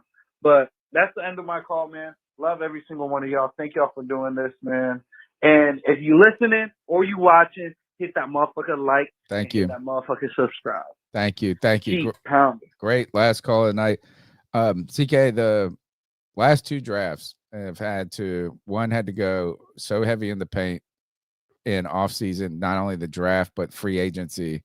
And to repairing the offensive line. This past year, so heavy in free agency and the draft to trying to get the defensive front to stop the run. Maybe we get a draft with this, not a draft, an off season where Dan Morgan can operate on addressing the team as a whole a little more, to where you go, all right, we need some, you know, this year we don't have to only fix one thing, is we can find a free agent here that in the secondary, or find a free agent linebacker that then gives us some latitude in the draft, or we could get a defensive end in the free agency that gives us latitude in the draft to get a guard. We could pick a center in the second round and not feel crazy about it or something like that. I'm hoping that this is like we're starting to get, and I do believe this. I think this night, last night, Monday night shows this so much, is that some of these younger players and some of these players that are free agency, Turk diving across, right? Like, we have some guys to build on. And the fact that we're playing this well, and we don't have Damian Lewis, we don't have Robert Hunt, we don't have like, I really think that maybe Dan Morgan's back is not against the wall as much as it's been. But this linebacker group is going to have to be that's what it's going to have to be, the first focal point, whether he's going to figure out if he's doing it through the draft or free agency. And I don't know if he might go try to get a top tier running back or a linebacker in free agency. I mean, you could, I think we have been so hungry for great linebacker play that absolutely should be a priority, whether it's draft or free agency. I'm willing to accept either one of those. Now, or both, maybe. I want to say, I mean, in all fairness, I think both Trevin Wallace and Christian Roseboom have outplayed what we were expecting them to be able to do this year.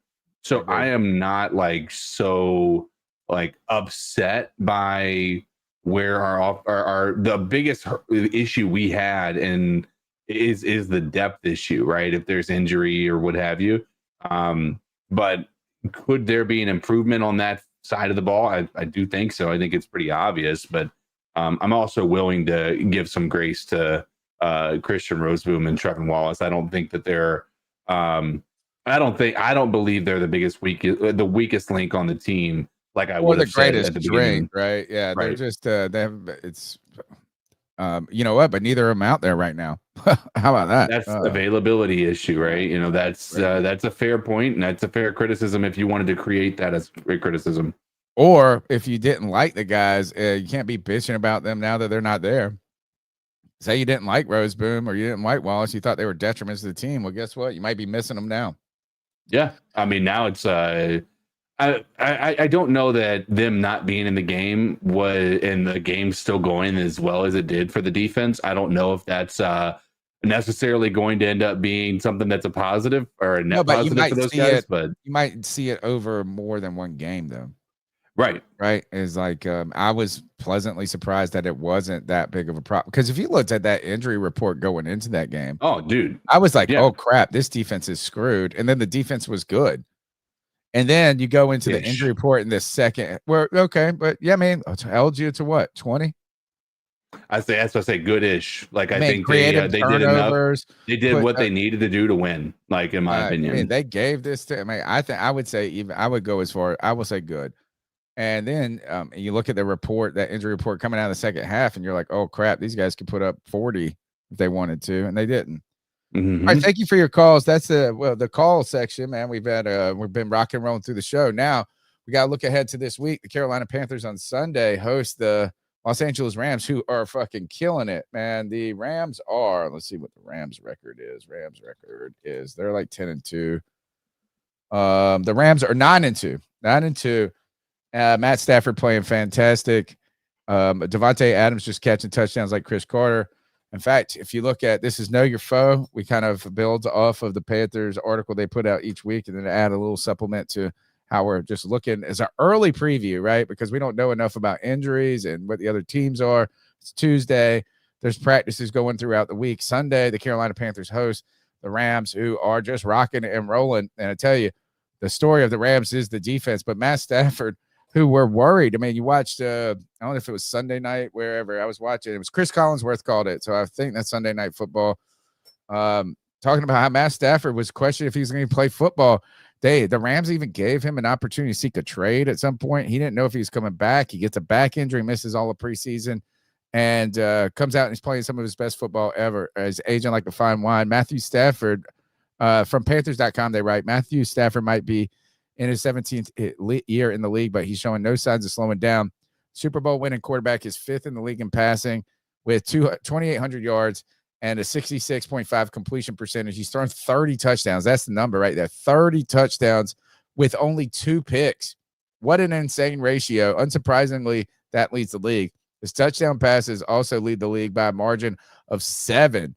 The next closest quarterback is 23 touchdowns with Dak Prescott. Stafford has seen it all in the league. Very little surprises him. He stays in the pocket a lot, and he only scrambled 0.8% of the time. But he doesn't have to since he's getting the ball out quickly. I was watching, who was I watching the game with? Or maybe it was just this past game, and it was just how smooth his eyes look.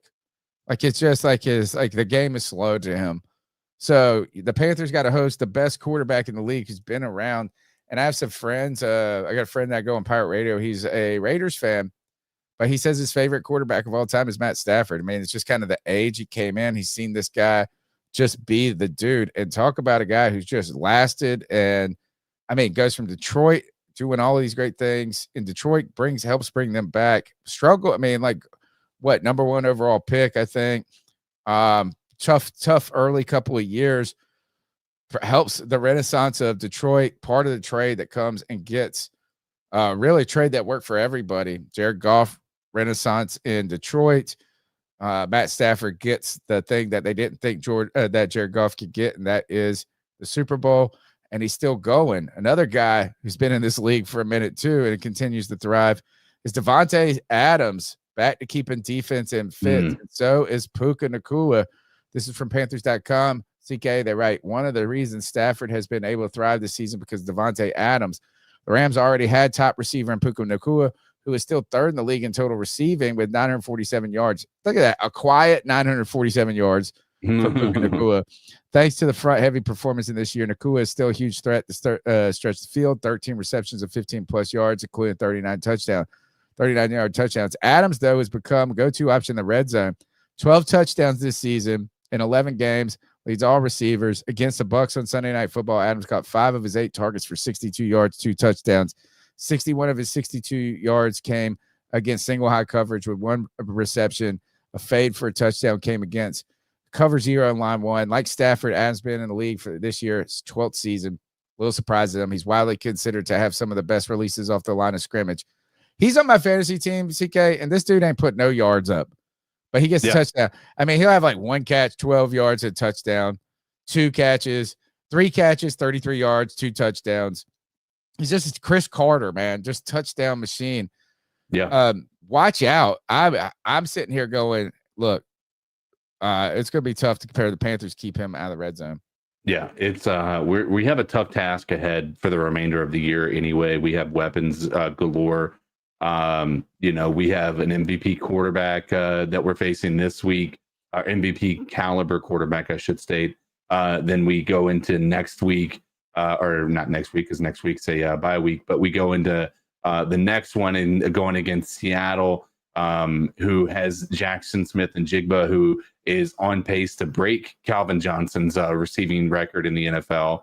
And then you fast forward to having to go against who else are we hitting? There's somebody else that was a big deal that we're going to be facing. Oh gosh. Anyway, yeah, it's a murderer's row, and we're going to need to really get healthy in the bye week if we're going to be able to compete with these guys. Probably scarier for the Carolina Panthers, though, is the Rams defense, who is just tough as nails. Headline on Panthers.com, Rams defense is singing a harmonious tune. They write, as if the Panthers offense the Rams offense wasn't potent enough, they're helped by a stifling defense. The group as a whole is 9th in the league, allowing an average of 311 yards per game. Guess what? They're about to have the Panthers could really help those statistics. They're about to go from 9th to 2nd this week if our passing attack remains what it is. The passing defense is middle of the league, so hopefully the Panthers and Bryce can find a way. They didn't write that. I'm adding that. 208 yards. But their run defense is keeping things shut down, allowing only 102 yards per game on the ground. The group is epitome of bend but do not break, allowing the 4th fewest explosive overall plays in the league. Don't worry. You're talking about a team right here in the Panthers that doesn't like explosive plays that much unless you are the Falcons, unless you are Rico Dowdle. They are the number 1 scoring defense in the league, only giving up 6 per game. That's not good news. For a team that can't score like the Carolina Panthers, you're going against the team that doesn't like to let teams score. Defense has gotten after opposing quarterbacks with 31 sacks this season. Byron Young has 9. Jared Verse has 6. He's posted 20 QB hits. Good luck, Bryce. God bless. Against the Bucs, Verse tied his season high 6 pressures. Verse spent 8.67 seconds pressuring Tampa Bay quarterbacks, the most in a single game in his career. Of course, that number has to be the number. Things to watch. 6-7. 6-7. Oh gosh, you guys. Some kind of player like keys to the game. This I found on a Rams website. Rams passing attack versus Panthers defense, and really it's going to be about those injuries. CK, Los Angeles has thrived. They write through the air in 2025, completing 66% of the passes for 2,800 yards. They just wrote down Stafford's stats there: 30 touchdowns, 2 interceptions. Efficiency metrics: 7.6 yards per attempt, plus 0.29 EPA per pass. I think this is the stat that Anthony brought up that the Panthers are not good at. Position them above the league average, and against Panthers defense that allows 65% completion, 7.1 yard. They're on pace to keep those numbers up. Carolina's secondary, they write, is solid at limited wide receiver production, allowing 60% of its targets to be caught. However, Their offensive efficiency combined, so the Panthers' offense is not good. Combined, that Morg's going to be suspended. Horn could potentially be out. Boy, this makes it very difficult and tilts the favor they write in favor of the Rams. Further, key matchup outlook, the absence of Morg is a problem for the Carolina Panthers. He has been a big part of this defense. Along with Horn's uncertain status, forces the Panthers to shuffle personnel in the back end.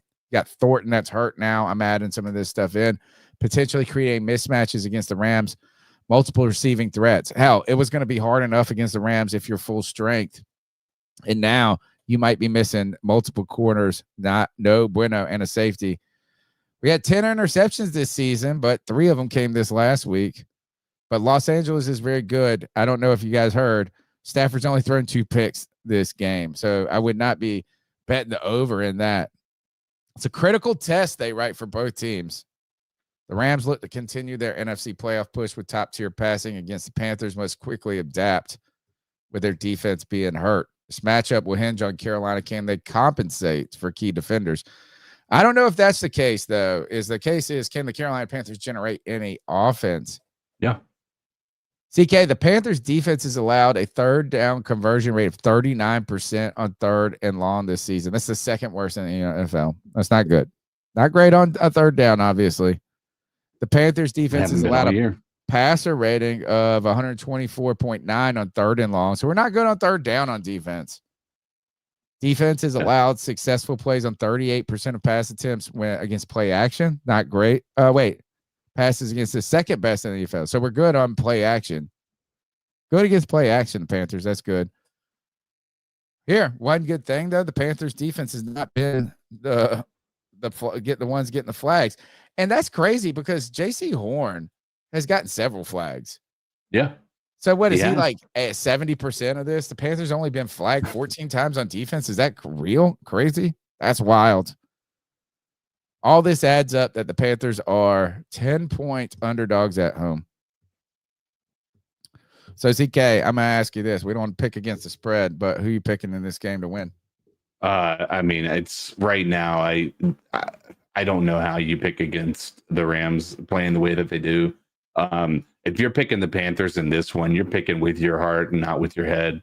Now, I think it would be insane to pick the Panthers given just all the injuries. Yeah. Oh, absolutely. I mean, what's our record against winning football teams? Not good. Quite honestly, I think we are outside of the Packers. I think I guess the Cowboys, were they a winning football team when we beat them? Well, they might have been they had that tie. Right. They might have been 3-3-1, I think. Yeah. Something like that.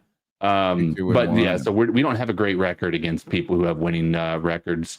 If you're looking at the people Green Bay, we beat Green Bay. Yeah, that's the one that I think we can point to. Maybe Dallas. All right. I'm picking the Panthers. I mean, I'm picking the Rams here. And I think that it would be hard to pick the Panthers even if we were fully healthy. This is a nightmare matchup.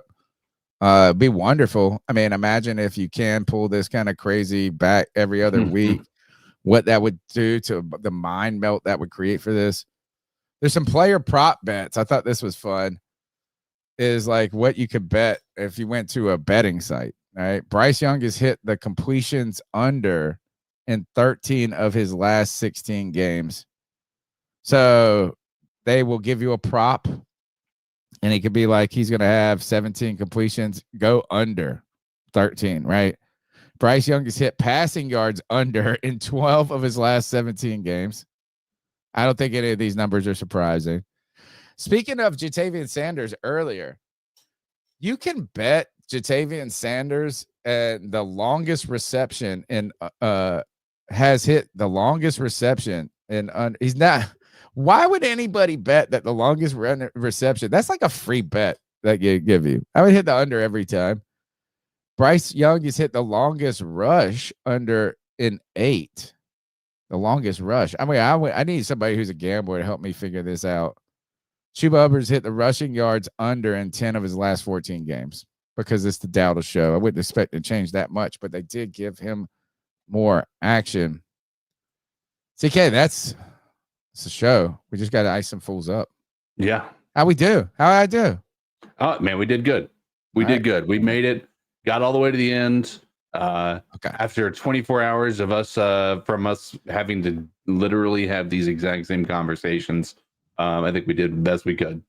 All right, here we go. Let's ice some fools up.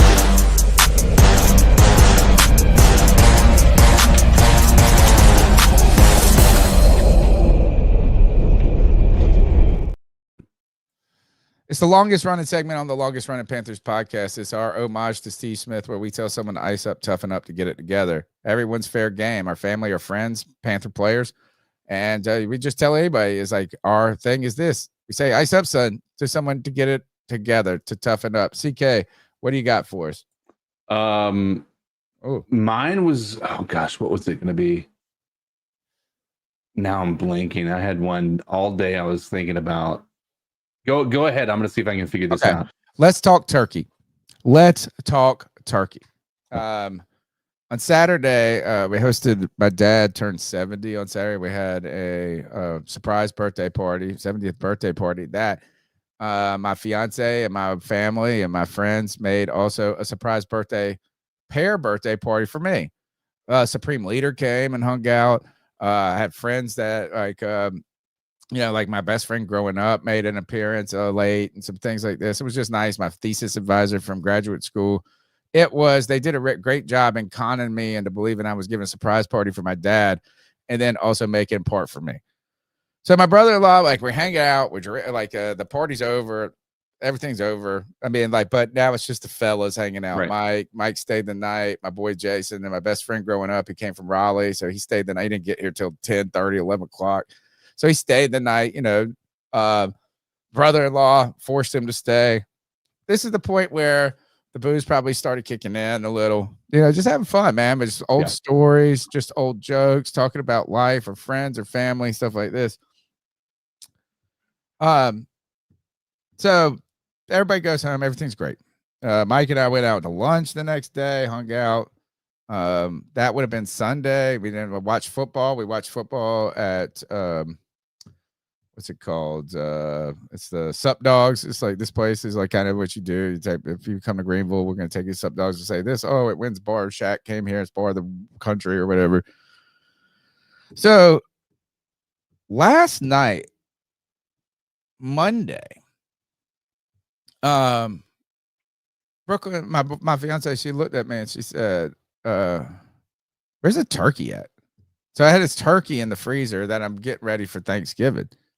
Oh no. It's the freezer, right? I mean, it's been in the way. My mom got it because it's like one of those 29-cent, if you spend enough at Food Lion, so you get it at the right time. I was like, what are you talking about? Where's the turkey at? She's like, I said it because we had talked about this. Is we need to pull because the fridge size, having party all this food, can't put it in the fridge yet because you have all the party food in there and stuff like this. So as soon as the party, we had talked, we need to take it out of the freezer and put it in the fridge for as soon as the party's over, once we get a little, space. So she's like, where's the turkey? I was like, what the fuck are you talking about? Where's the turkey? I don't know. I haven't fucking touched the turkey. She's like, I set it out on the counter. I was like, what do you mean? This turkey's gone. It's a fucking big ass 17-pound turkey. It was sitting on the counter, just disappeared. I was like, what the fuck? And I was like, oh God, did one of these drunk assholes put it in a closet? Am I gonna start smelling a bird later? Did somebody throw it out? Fucking brother-in-law just took it home. I don't know why. I have no idea. I mean, I don't know if he was so hungry, he thought he was just going to caveman eat it frozen and chip his teeth. He did might want to cook it now. I think he's cooking, but it's all of a sudden it's fucking missing turkey. So ice up to missing turkeys. CK, I do have some fun ones too that I want to put out there. Please go. I cannot figure this one out to save my life. Okay, well then I'll take care of us tonight. This shit is crazy. I don't know what the fuck this is, but you want to talk about asshole coaches? Here you go. Here coming towards the line of scrimmage, or excuse me, the sideline. Coach that kind of gets a little shove, knocks him off the damn. Oh. What the hell's a coach doing? Just fucking dusting this kid up. I don't get that. And did I do this one? Did I show you this one? Did I do the Draymond Green joint on this one? I can't remember if it was 2 weeks ago or whatever, a week ago. So this fan gets in a fight.